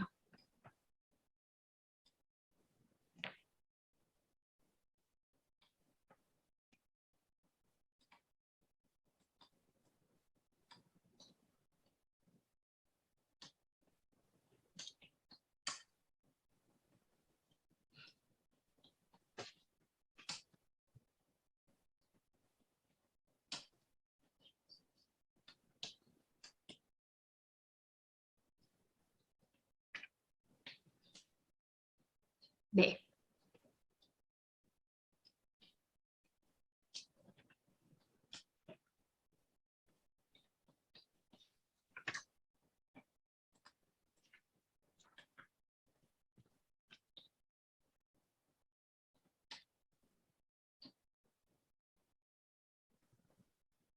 잘하셨습니다. 다들 열심히 하시는 것 같아요. 자, 여기 보이시나요? 2 곱하기 2 하면 되죠. 그래서 뭐 탄수화물 같은 경우에는 이게 보이지가 않아가지고 보이시나요? 네. 그래서 계산을 곱하기 2를 하시면 돼요. 자, 뭐 이거는 간단하니까. 근데 이제 이러고 나서 제가 이렇게 이 표시는 앞쪽에서도 보셨을 거고 몇 번 얘기 드렸을 건데 사실 한 번 본다고 이해하는 건 아닌데 이 표시가 있던 건 참고해야 된다는 것만 기억하시면 돼요. 이건 찾아보시면 되는 거잖아요. 근데 뭐 예를 들면 열량은 그 값 그대로 표시하거나 가장 가까운 5kcal 단위로 표시할 수 있다. 5kcal 미만은 0으로 표시는 가능하다. 그리고 탄수화물 당류 같은 경우엔 g으로 표시하는데 그 값을 그대로 표시하거나 가장 가까운 1g 단위로 표시할 수 있다. 1g 미만은 1g 미만으로 표시 가능하고 0.5g 미만은 0으로 표시 가능하다. 단백질은 그 값 그대로 표시하거나 가장 가까운 1g을 표시할 수 있다. 그리고 지방, 트랜스지방, 포화지방 같은 경우에는 구분해서 표시해야 하고 그 값을 그대로 표시하거나 5g 이하는 그 값에서 가장 가까운 0.1g 단위로. 그러니까 나머지는 1g이잖아요. 근데 트랜스지방이나 포화지방 같은 경우는 0.1g 단위라는 걸 좀 틀리다는 거 기억하시면 되고요. 5g을 초과한 경우 그 값에서 가장 가까운 1g 단위로 표시할 수 있다. 근데 0.5g 미만은 0으로 표시 가능하고 단, 트랜스 지방은 0.5g 미만일 경우 0.5g 미만이라고 표시해줘야 된다. 그래서 이 내용들을 보세요. 근데 한 번은 안 외워지거든요. 그냥 그걸 한번 읽어주는데 뒤에 다시 표시하면서 이 내용들을 하면 그 말뜻이라는 게 이해가 가요. 나트륨 같은 경우에는 그가 그대로 표시해도 좋고요. 5g 이상 120g 미만인 경우에는 가장 가까운 5mg 단위로 120mg 초과 시에는 그 값에서 가장 가까운 10mg 단위로 표시할 수 있습니다. 5mg 미만은 0으로 표시 가능하고요. 그리고 비타민, 무기질 있습니다. 그래서 요 표시 단위를 해서 단위를 쓰게 되는 거예요. 그래서 아까 곱하기 2를 해가지고 200g 당 산출이 나왔잖아요. 200g 당 산출이. 근데 이대로 쓰시는 게 아니고요. 이 뒤에 걸 쓰시는데 요 전에 아까 열량 산출하던 거 기억나시죠? 그래서 다시 한번 짚어서 열량을 이걸 가지고 산출하시면 되는 겁니다. 그래서 탄수화물 101.6g 곱하기 4kcal 계산해주고요. 단백질 16.4g 곱하기 4kcal, 지방 8.6g 곱하기 9kcal 이렇게 해서 이거는 열량은 구분할 수 있고 열량을 이렇게 계산한다. 그리고 뭐 그 밖에 뭐 식이섬유 이런 것들은 별도로 계산해주는 거 기억하시면 됩니다. 자, 그래서 200g당으로 이렇게 하는데 그 다음에 이제 비율을 산출할 거예요. 이거는 이제 예시가 바뀐 거잖아요. 그래서 200g당 산출하면 그 다음에 1일 연속 기준치에 대한 비율을 계산할 겁니다. 그래서 비율을 한번 이것도 계산을 해보세요. 아까 곱하기 2 하셨고요. 지금도 이 곱하기 2에서 다 들어간 거거든요. 그다음 비율을 한번 계산을 해보세요. 비율 어떻게 계산하나요? 좋습니다. 1일 영상 기준치에 대한 것들을 써주는데 그 1일 영상 기준치는 해당 영양성분의 1일 영상 기준치 값을 나눠주는 겁니다. 영양성분 표시 도안에 표시하는 영양성분 함량값 아까 38.6이잖아요. 이거를 해당 영양성분 1일 영양성분 기준치 값으로 나눠주는 거니까 뭐 예를 들면 나트륨은 아까 1일 영양성분 기준치가 2000mg이라고 했잖아요. 그러면 나트륨은 38.6mg을 2000mg으로 나눠주시는 거예요. 그래서 곱하기 100을 해주시면 되는데 여기 제가 이걸 펴놓을게요. 이거를 보시고 여기서 찾아서 나트륨 2000이죠. 탄수화물 1일 영양성 기준치 324죠. 당류 100이죠. 이걸 보시고 계산을 하시는 거예요. 제가 요 표를 펴놓을 테니까 여러분들은 아까 요거 나왔잖아요. 나트륨이 이게 38.6mg짜리 200g당 산출된 게 하는 거니까 나트륨 비율이 얼마인지 계산하시는 거예요. 그러면 38.6 나누기 2000 곱하기 100. 그럼 탄수화물은 160g 나누기 324 곱하기 100 이렇게 해가지고 퍼센트를 한번 구해보세요. 이것도 마찬가지예요. 너무 귀찮아가지고 눈으로만 할란다. 이러면 나중에 계산이 안 돼요. 그래서 뭐 제가 탄수화물하고 나트륨을 했으니까요. 당류나 단백질만이라도 찾아서 한번 해보세요. 다 못하시겠으면 꼭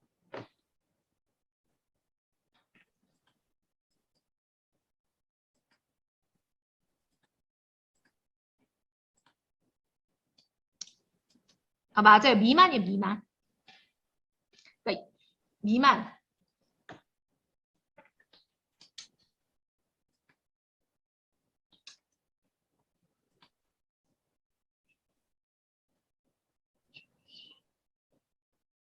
자, 하시고 계시나요? 제가 어쨌든 이것도 2분 보시면 다들 빨라야 하시긴 하더라고요. 그래도 이거 곱하기까지 하는 거니까 2분 정도?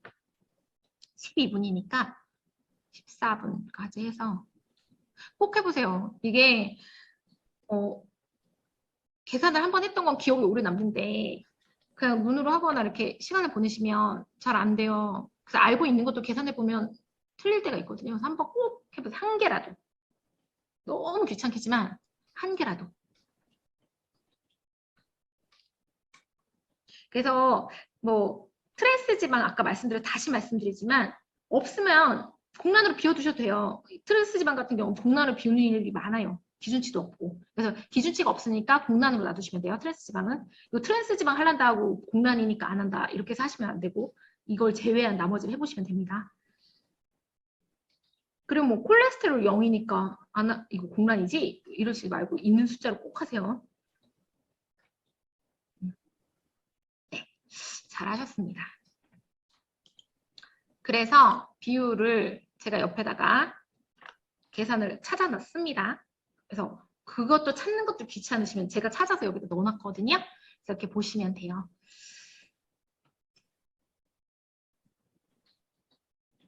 일단은 퍼센트요?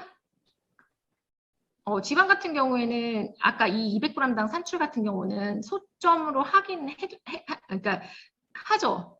이렇게 보시면 포화지방 같은 거 꼭 0.1 단위로 표시합니다. 이게 특이 사항이에요. 그리고 이렇게 표시해도 되는데 일단 비율까지 하고 그 뒤에 쓰는 건 하나하나 같이 하시면 좋을 것 같아요.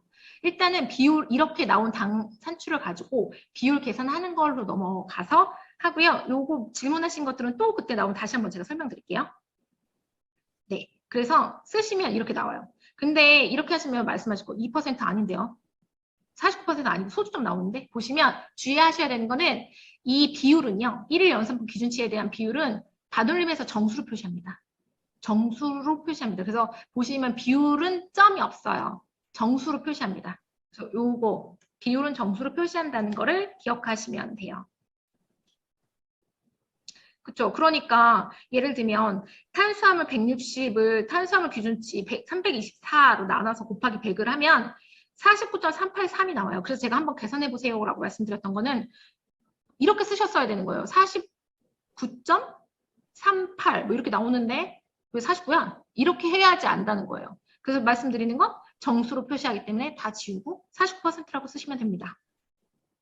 그래서 보시면 점 얼마가 다 나왔을 거예요. 비율이. 근데 정수로 표시합니다. 이게 여기 퍼센트 계산에서는 제일 중요한 부분이에요. 그래서 계산을 해주시면 됩니다. 0인 거, 공란인 것은 놔두고요. 자, 그러면 이제 질문이죠. 탄수화물은 결과값이 0.6이 나왔고요. 단위는 100g당 g입니다. 그리고 표시를 1g 미만으로 했어요. 왜냐하면 1g 미만은 1g 미만으로 표시가 가능하다고 했으니까. 칼로리가 쓸 때. 그리고 0.5g 미만은 0으로 표시 가능하다고 아까 써져 있었잖아요. 표시 방법 하는 방법에. 그래서 그 다음에 콜레스테롤은 13.5가 결과값으로 나왔는데 표시는 15mg을 했어요. 왜냐하면 그 값을 그대로 표시해도 되고 13.5라고 표시해도 되고 아니면 가장 가까운 5mg 단위로 표시할 수 있다고 했으니까 나는 15mg을 한다. 이렇게 썼습니다. 이게 문제 없어요. 표시는 그렇게 했어요. 그때 질문. 그렇다면 이 비율을 어떻게 씁니까? 비율 계산을 할 때 어떻게 하죠? 왜냐? 1g 미만으로 있는데 비율 계산 어떻게 하란 말이에요? 그리고 13.5를 내가 15mg으로 했는데 그럼 비율은 또 어떻게 해요? 주의하셔야 되는 건 콜레스테롤 같은 경우에는 표시값이 15mg이잖아요. 그러면 15mg으로 계산해 주시면 돼요. 그래서 1의 영상 기준치가 300mg이거든요. 콜레스테롤이. 그러면 300으로 나누고 곱하기 100을 하면 5%입니다. 그래서 5%라고 퍼센트를 써주시면 돼요. 근데 문제는 탄수화물은 결과값이 0.6이었고 1g 미만이라고 썼단 말이에요. 저거는 알 수가 없어. 1이라고 쓰면 억울하잖아요.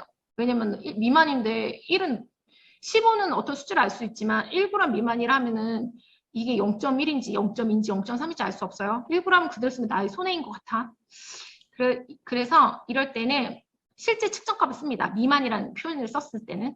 그래서 0.6 실제 측정값을 324, 1의 영상 기준치로 나눠서 곱하기 100을 합니다. 그럼 0.18이에요. 그럼 0.18을 쓰는 게 아니에요. 아까 말씀드렸듯이 이건 반올림해서 정수로 쓰세요. 했으면 어떻게 되죠? 네, 0%가 나오는 거죠. 이럴 때는 0%라고 쓰시면 됩니다.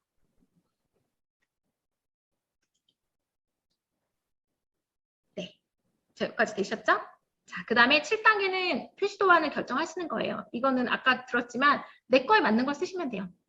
내 거를 가장 잘 표시할 수 있는 게 뭐지? 를 보시고 표시를 합니다. 그래서 여기 보시면 그래픽형이요. 그 일본 과자 같은 데는 잘 안 쓰죠. 나트륨이 되게 낮은 과자 같은 거 이런 거 아닌 다음에는 이거 되게 높게 표시되니까 그게 선호하지는 않는 것 같습니다. 근데 어쨌든 나한테 가장 유리한 거 소비자에게 되게 포인트를 줄 수 있는 걸로 합니다. 그래서 자랑하고 싶은 거 같은 경우는 이걸 하죠. 그래서 이렇게 해서 표시를 해주고요. 그 다음에 이제 표시값을 표시 도안에 맞춰서 이제 넣어줍니다. 그래서 아까 이렇게 해서 여기 안에 넣어준다는 얘기죠. 이렇게 표시를 하면 그래서 뭐 탄수화물, 지방, 단백질. 그래서 아까 계산한 값들, 이거는 제가 칼로리 열량 계산하는 것들은 다시 짚지 않고 넘어갈게요. 자, 아시는데 열량 어떻게 구해요? 다시 물어보실까 봐 제가 한 번 더 넣어서 보셨고 참고하시면 되고요. 그래서 이렇게 열량을 또 오른쪽에다 넣어주시면 돼요. 총 내용 열량을 넣어주시면 됩니다. 이렇게 계산을 해서 그래서 842kcal를 넣었고요. 아까 계속 말했듯이 5kcal 단위로 140칼로리로 써도 되나요? 네, 140으로 쓰셔도 돼요. 이럴 경우에. 근데 어쨌든 저는 지금은 그건 중요하지 않게 842 그대로 썼고요. 네, 그 다음에 이제 나트륨 값 40mg을 쓰겠습니다. 아까 계산값은 48.6이었잖아요. 근데 40mg 쓰겠습니다. 이유는 그 값 그대로 표시해도 되고 48.6으로 표시도 되고요. 120mg 초과하는 그 값에서 가장 가까운 10이고 120을 초과하지 않을 때는 5mg, 가장 가까운 5mg으로 표시해 줍니다. 그래서 48.6이니까 40mg 씁니다. 근데 보시면 어쩔 때는 그 값으로 표시하고 어쩔 때는 반올림 쓰나요? 이렇게 물어보시는데 보통은 정수로 표시하는 걸 선호해요. 크게 문제가 되지 않는다면. 왜냐면 이게요. 38.6보다 40이 더 간단해 보여요. 38.6 왠지 되게 많아 보여요. 근데 정수로 표시할 때 분명히 얘네가 그대로 표시하거나 120이 안 넘을 때는 가장 가까운 5mm로 넣어줘라고 하니까 40mm라고 써주는 거예요. 왜냐면 38.6이 더 적은 숫자지만 그냥 숫자로 그냥 봤을 때는 40이 더 적은 느낌이 들거든요. 그러니까 이제 생각하는 거예요. 어떻게 하면 더 명료하고 간단하게 정보를 제공해 주면서 나한테 유리할까 생각하는데 꼭 적게 쓰는 것만이 답은 아니라는 거죠. 그래서 의외로 38.6일 때 40을 이렇게 간단 명료하게 쓸 때가 많습니다. 그래서 이제 이쪽에 40mm 그럼 적어주는 거예요. 왜냐면 이게 복잡해지면 되게 많아 보이거든요. 그래서 이제 그런 이유 때문에 그렇다고 보시면 돼요. 뭐 특별히 다른 이유는 없어요. 어떤 기준이 있어서 38.6으로 쓸 때 있고 40으로 쓸 때 이런 건 아니고 결정하는 겁니다. 나한테 어떻게 쓰는 것이 소비자에게 명료하게 전달되면서 나한테 유리한지. 그래서 계산을 해주시면 뭐 160은 160 써주시고요. 40, 40 써주시는데 아까 지방 0.1로 표시하나요? 라고 질문하셨어요. 보시면 5g을 초과하면 그 값에서 가장 가까운 1g 단위로 표시를 하시고요. 5g 이하일 때는 그 값에서 가장 가까운 0.1g으로 표시해 주는데 보시면 17.8이니까 5g 넘었죠. 그래서 가장 가까운 1g 단위인 18g으로 써주는 겁니다. 그쵸? 그래서 그런데 다만 포화 지방은 0.1 단위로 써줍니다. 요건 차이가 있어요. 이것도 포화 지방 더 자세히 알려주고 싶은 거예요. 그래서 이렇게 넣어준다는 거. 건강에 그 정도 포화 지방의 양은 0.1의 중요한 단위가 있다는 거죠. 그래서 이렇게 해서 보시면 지방 18, 트랜스 지방은 0, 포화 지방 2.2, 콜레스테롤 0mg, 단백질 10g 이렇게 써줬다는 겁니다. 그래서 이렇게 해서 내용들을 쭉 써주게 됩니다. 마찬가지로 비율을 계산해요. 아까 비율은 제가 뽑아줬던 그대로 해서 계산을 하면 나트륨 2% 정수로 표시하니까 탄수화물 49, 당류 40, 33, 15 이렇게 해서 내용을 채워주시면 됩니다. 그래서 이 표에 이대로 넣어주시는 거예요. 그래서 이 표에 2%, 49%, 40% 해서 정수로 넣어줍니다. 자, 되셨죠? 네. 그래서 이제 9단계 가서는 마지막으로 강조 표시를 할 건지 결정합니다. 그래서 뭐 무, 저, 보, 함유 뭐 이런 용어를 해서 어떻게 사용할 건지. 그래서 강조 표시할 때 무 또는 저를 사용할 수 있고 보 또는 함유를 사용할 수 있고 강조 표시 더 감소 라이트 이런 말을 쓸 수 있는데 내가 쓰고 싶다고 막 쓰는 게 아니고요. 기준이 있어요. 내가 이 기준에 맞을 때 쓸 수 있습니다. 그래서 열량 같은 경우에는요. 저열량이 거는 어떠냐면 식품 100g당 40kcal 미만이어야 될 때 쓸 수 있는 겁니다. 무는 식품 100ml당 4kcal 미만일 때, 그러니까 무 0일 때 0이어야 쓰는 게 아니라 0이면 좋겠지만 당연히 무라고 쓸 수 있죠. 근데 식품 100ml당 4kcal 미만이라면 무로 써도 좋아. 이렇게 기준이 돼 있는 거예요. 그래서 이제 가끔 뭐 무면 아예 없는 거 아니에요? 왜 1kcal인데 무라고요? 이렇게 물어보기도 하는데 이 기준 때문입니다. 그래서 이 기준으로 맞춰가지고 내 식품이 어디에 들어간지 본 다음에 저나 물을 쓸 수 있겠는데? 그러면은 써시면 돼요. 그래서 이제 콜레스테롤도 뭐 무. 그러면은 식이섬유 같은 거는 낮은 무 이런 거 쓸 필요가 없잖아요. 다 여기서는 함유되는 게 더 중요하니까. 그래서 이제 함유됐으면 좋겠는 것들. 고함유된 걸 표시하고 싶은 것들은 식이섬유, 단백질, 비타민은 이제 함유 또는 급원, 고 또는 풍부 이런 단어들을 사용해서 강조 표시를 하실 수 있는데 기준이 다 있습니다. 그래서 이거 읽어보시면 왜냐하면 제가 지금 상황에서 굳이 안 읽어드리는 이유는 어차피 한 번 읽는다고 해서 외워지진 않아요. 그래서 나중에 예시로 할 때 한번 한 가지 예시를 어떻게 해석하는지는 해보실 건데 조금은 이 표시를 보고 이 식품제휴 표시 기준의 강조 표시 기준을 보고 나는 무나 저, 고, 함유라는 단어를 쓸 수 있다. 이 사실만 아시면 됩니다. 그래서 이걸 참고하신다라는 거 그리고 어디에 있다. 이걸 아시면 돼요. 그래서 저열량, 저칼로리를 쓰는 건 보시면 아까 말씀드렸잖아요. 10분 100ml당 20칼로리 미만일 때 저열량이란 말을 쓸 수 있습니다. 라고 했어요. 그래서 이거 봤더니 한 팩 150ml당 6kcal래요. 그러면 100ml당 20칼로리 미만인 거 확실하죠? 150 미만인데도 150ml, 100ml보다도 많은데도 20칼로리보다 적어요. 그렇다면 뭐 계산하지 않더라도 아시게 되는 거죠. 이거는 저열량을 쓸 수 있는데 이렇게 해서 이거는 저열량을 쓸 수 있는 거죠. 이렇게 해서 표시할 수 있다. 그리고 이제 마지막 10단계는 최종 검토를 하는 겁니다. 1단계부터 쭉 맞는지. 이게요, 내가 되게 신경 써서 했다고 했는데도 놓칠 때가 있어요. 그래서 마지막 단계에 가서 다시 한번 검토를 하는 겁니다. 그래서 요거 점을 잘못 찍거나 뭐 표시 단위를 잘못하거나 하면 완전 틀린 값이 되고 그렇게 되면은 시정 조치를 받거든요. 그래서 요거는 다시 한번 하나 해서 검토를 다시 하시면 됩니다. 자, 여기까지 해서 10단계를 썼어요. 그래서 이제 이렇게까지 하면은 되게 알 것 같거든요. 남이 말할 때는 항상 알 것 같아서 자, 제가 여기 이 표를 하나 넣었는데 제가 시간을 지금 25분이거든요. 그래서 5분 정도 드릴게요. 5분 정도 드릴게요. 이걸 한번 계산을 해보세요. 5분 가지고 나는 도저히 못했다.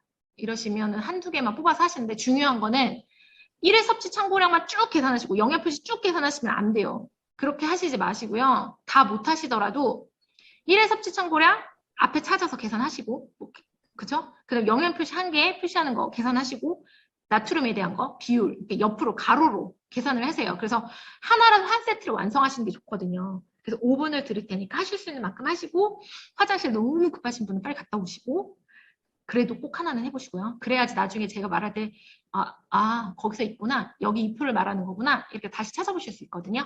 그래서 5분을 드릴 테니 계산도 해보시고 화장실도 갔다 오시고 한숨도 쉬시고 그러시면 될 것 같아요. 제가 많이 드려봐야 안 하신 분들은 안 하시더라고요. 그리고 전에 봤더니 제가 이거를 답이 다 있는 걸로 보내드렸더니 아무 계산 안 해서 이번에는 뺐습니다. 다 없는 걸로 하셨죠? 없는 거 해야 될 텐데 그래서 계산을 해보시면 될 것 같아요.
해보셨나요?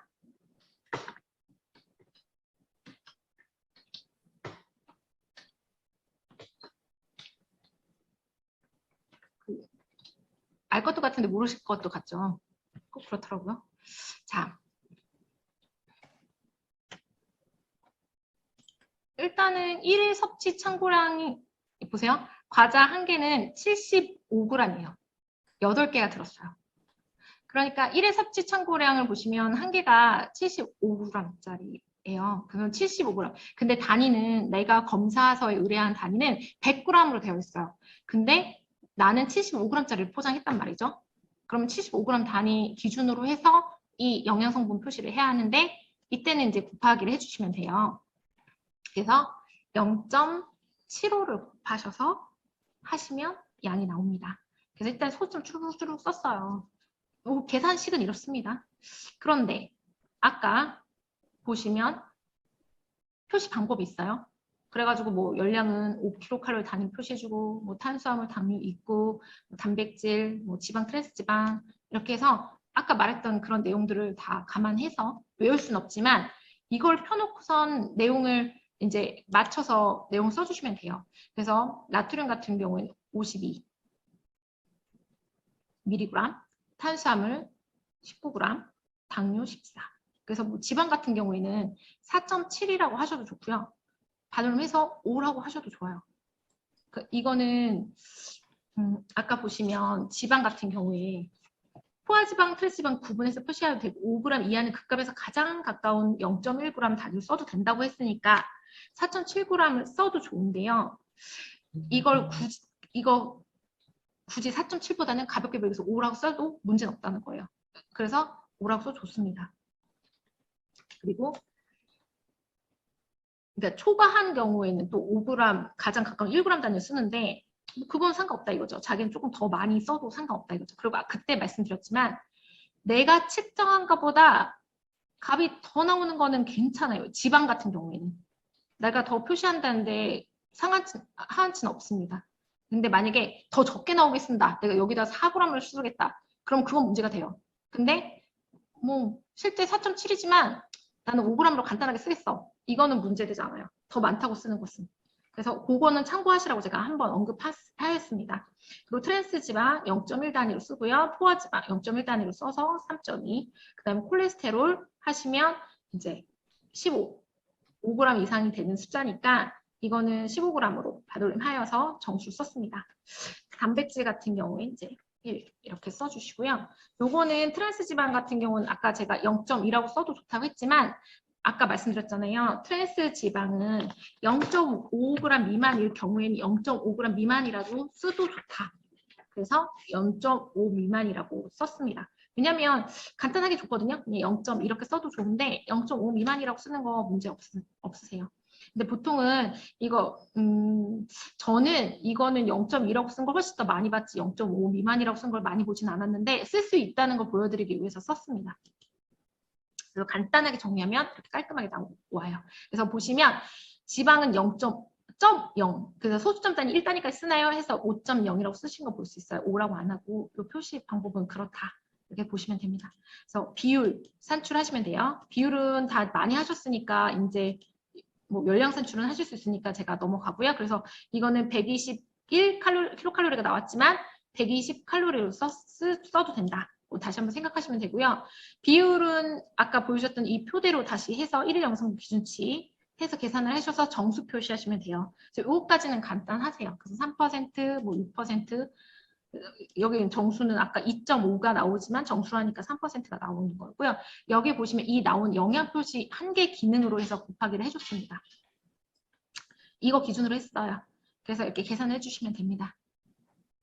자, 그리고 나서 600g이잖아요. 8개가 들었거든요. 곱하기 8 해주시면 돼요. 그래서 곱하기 8로 해주셨나요? 네. 그래서 곱하기 8로 해서 써주시면 돼요. 자, 그리고 총함량 비율. 계산해 주시면 돼요. 이 총함량 비율은 총함량으로 해서 비율을 계산해 주시는 거예요. 이거 가장 많이 하시는 질문은 영양 표시 한 개 곱하기로 해서 총함량 곱하기 8을 했잖아요. 한 개가 50g이어서 나트륨이 총함량 8개니까 곱하기 8에서 400 나오신 거잖아요. 그러니까 비율도 3 곱하기 8 하면 되지 않나요? 라고 말씀하시는 거예요. 아니요. 이거는 아까 보시면 1회 섭취량에서 계산할 때 51.563 이렇게 계산돼서 나왔단 말이에요. 그래가지고 비율도 그리고 반올림 했단 말이에요. 2.5인데 3%라고 했어요. 그러니까 만약에 이 3%로 반올림 한 걸로 8을 곱하면 되게 많이 나온단 말이에요. 맞죠? 나는 반올림은 그런 의도가 아니었는데. 그리고 값하고 너무 틀려져. 그리고 사람들은 계산할 거란 말이에요. 2000이고 400이면 계산하면 이렇게 곱하기 8을 했다고 생각 안 하고 24라고 써야 되는데 이렇게 생각할 거란 말이에요. 그래서 그렇게 계산하지 않습니다. 20이라고 계산하는데 왜 24라고 썼어? 이렇게 계산한단 말이에요. 그렇지 않아요. 그래서 이 총합량 비율은 다시 계산하셔야 됩니다. 이 총합량으로 이 비율은 다시 계산해야죠. 곱하기 8 하시면 안 돼요.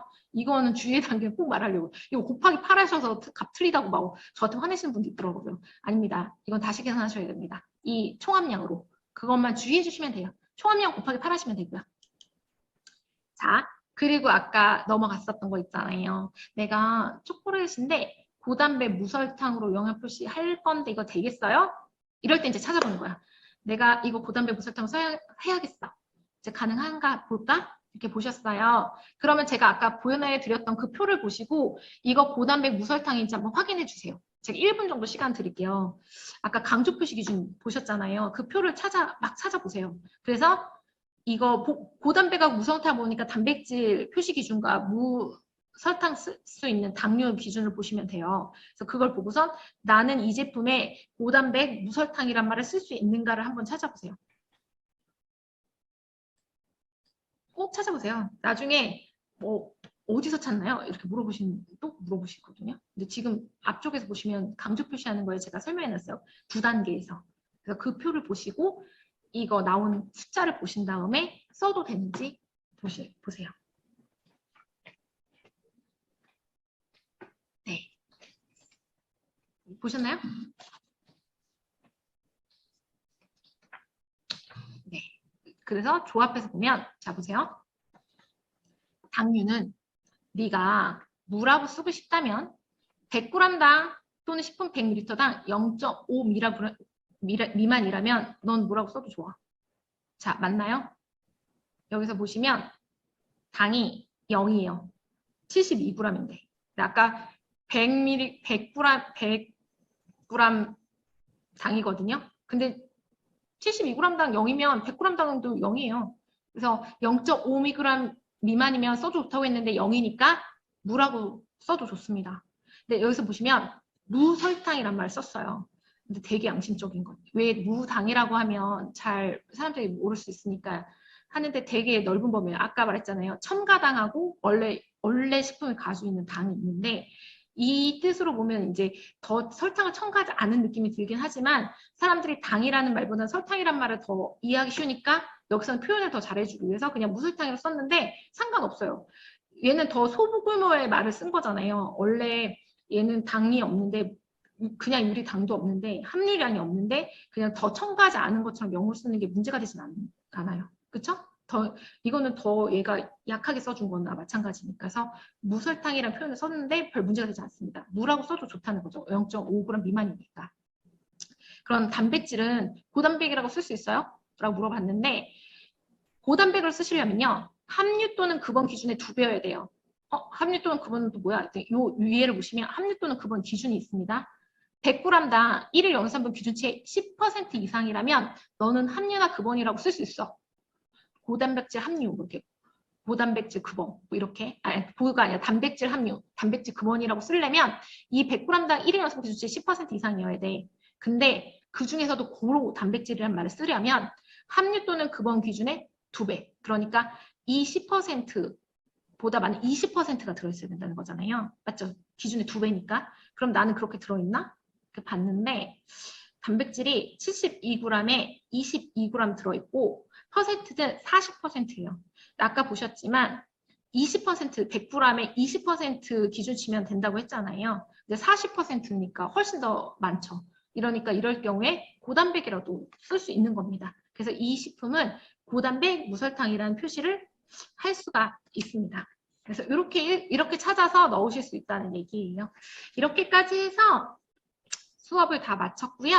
중간에 질문하신 것들은 제가 답변하면서 했어요. 그래서 약속하신 대로 40분인데 혹시 궁금하신 거 있으실까요? 중간에 다 질문을 하셔가지고 없으시죠? 그리고 이 끝나는 판에 또 질문을 하기 또 민망해요. 그래서 네, 여기까지 해서 수업을 마치도록 하겠습니다. 되게 긴 시간 수업하셨을 텐데 너무 고생하셨고 마지막까지도 다 같이 잘 들어주셔서 감사합니다. 여기 제가 뒤를 안 읽어서 질문을 못 봤나요? 잠깐만요. 보이지가 않네. 잠깐만요.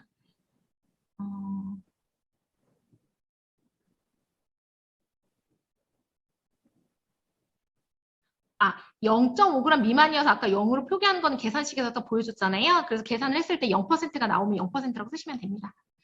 그리고 네, 답변 다 달아주신 거고 네. 혹시 제가 요거 해서 답변 안 드린 거가 있으시면 네네네. 다 드린 것 같네요. 감사합니다. 고생하셨습니다. 혹시 뭐 또 질문 있으시면 나중에 또 여기에다 말씀하셔서 의식에다 말씀하셔가지고 하셔도 좋고요. 고생하셨습니다. 여기서 마치겠습니다. 감사합니다.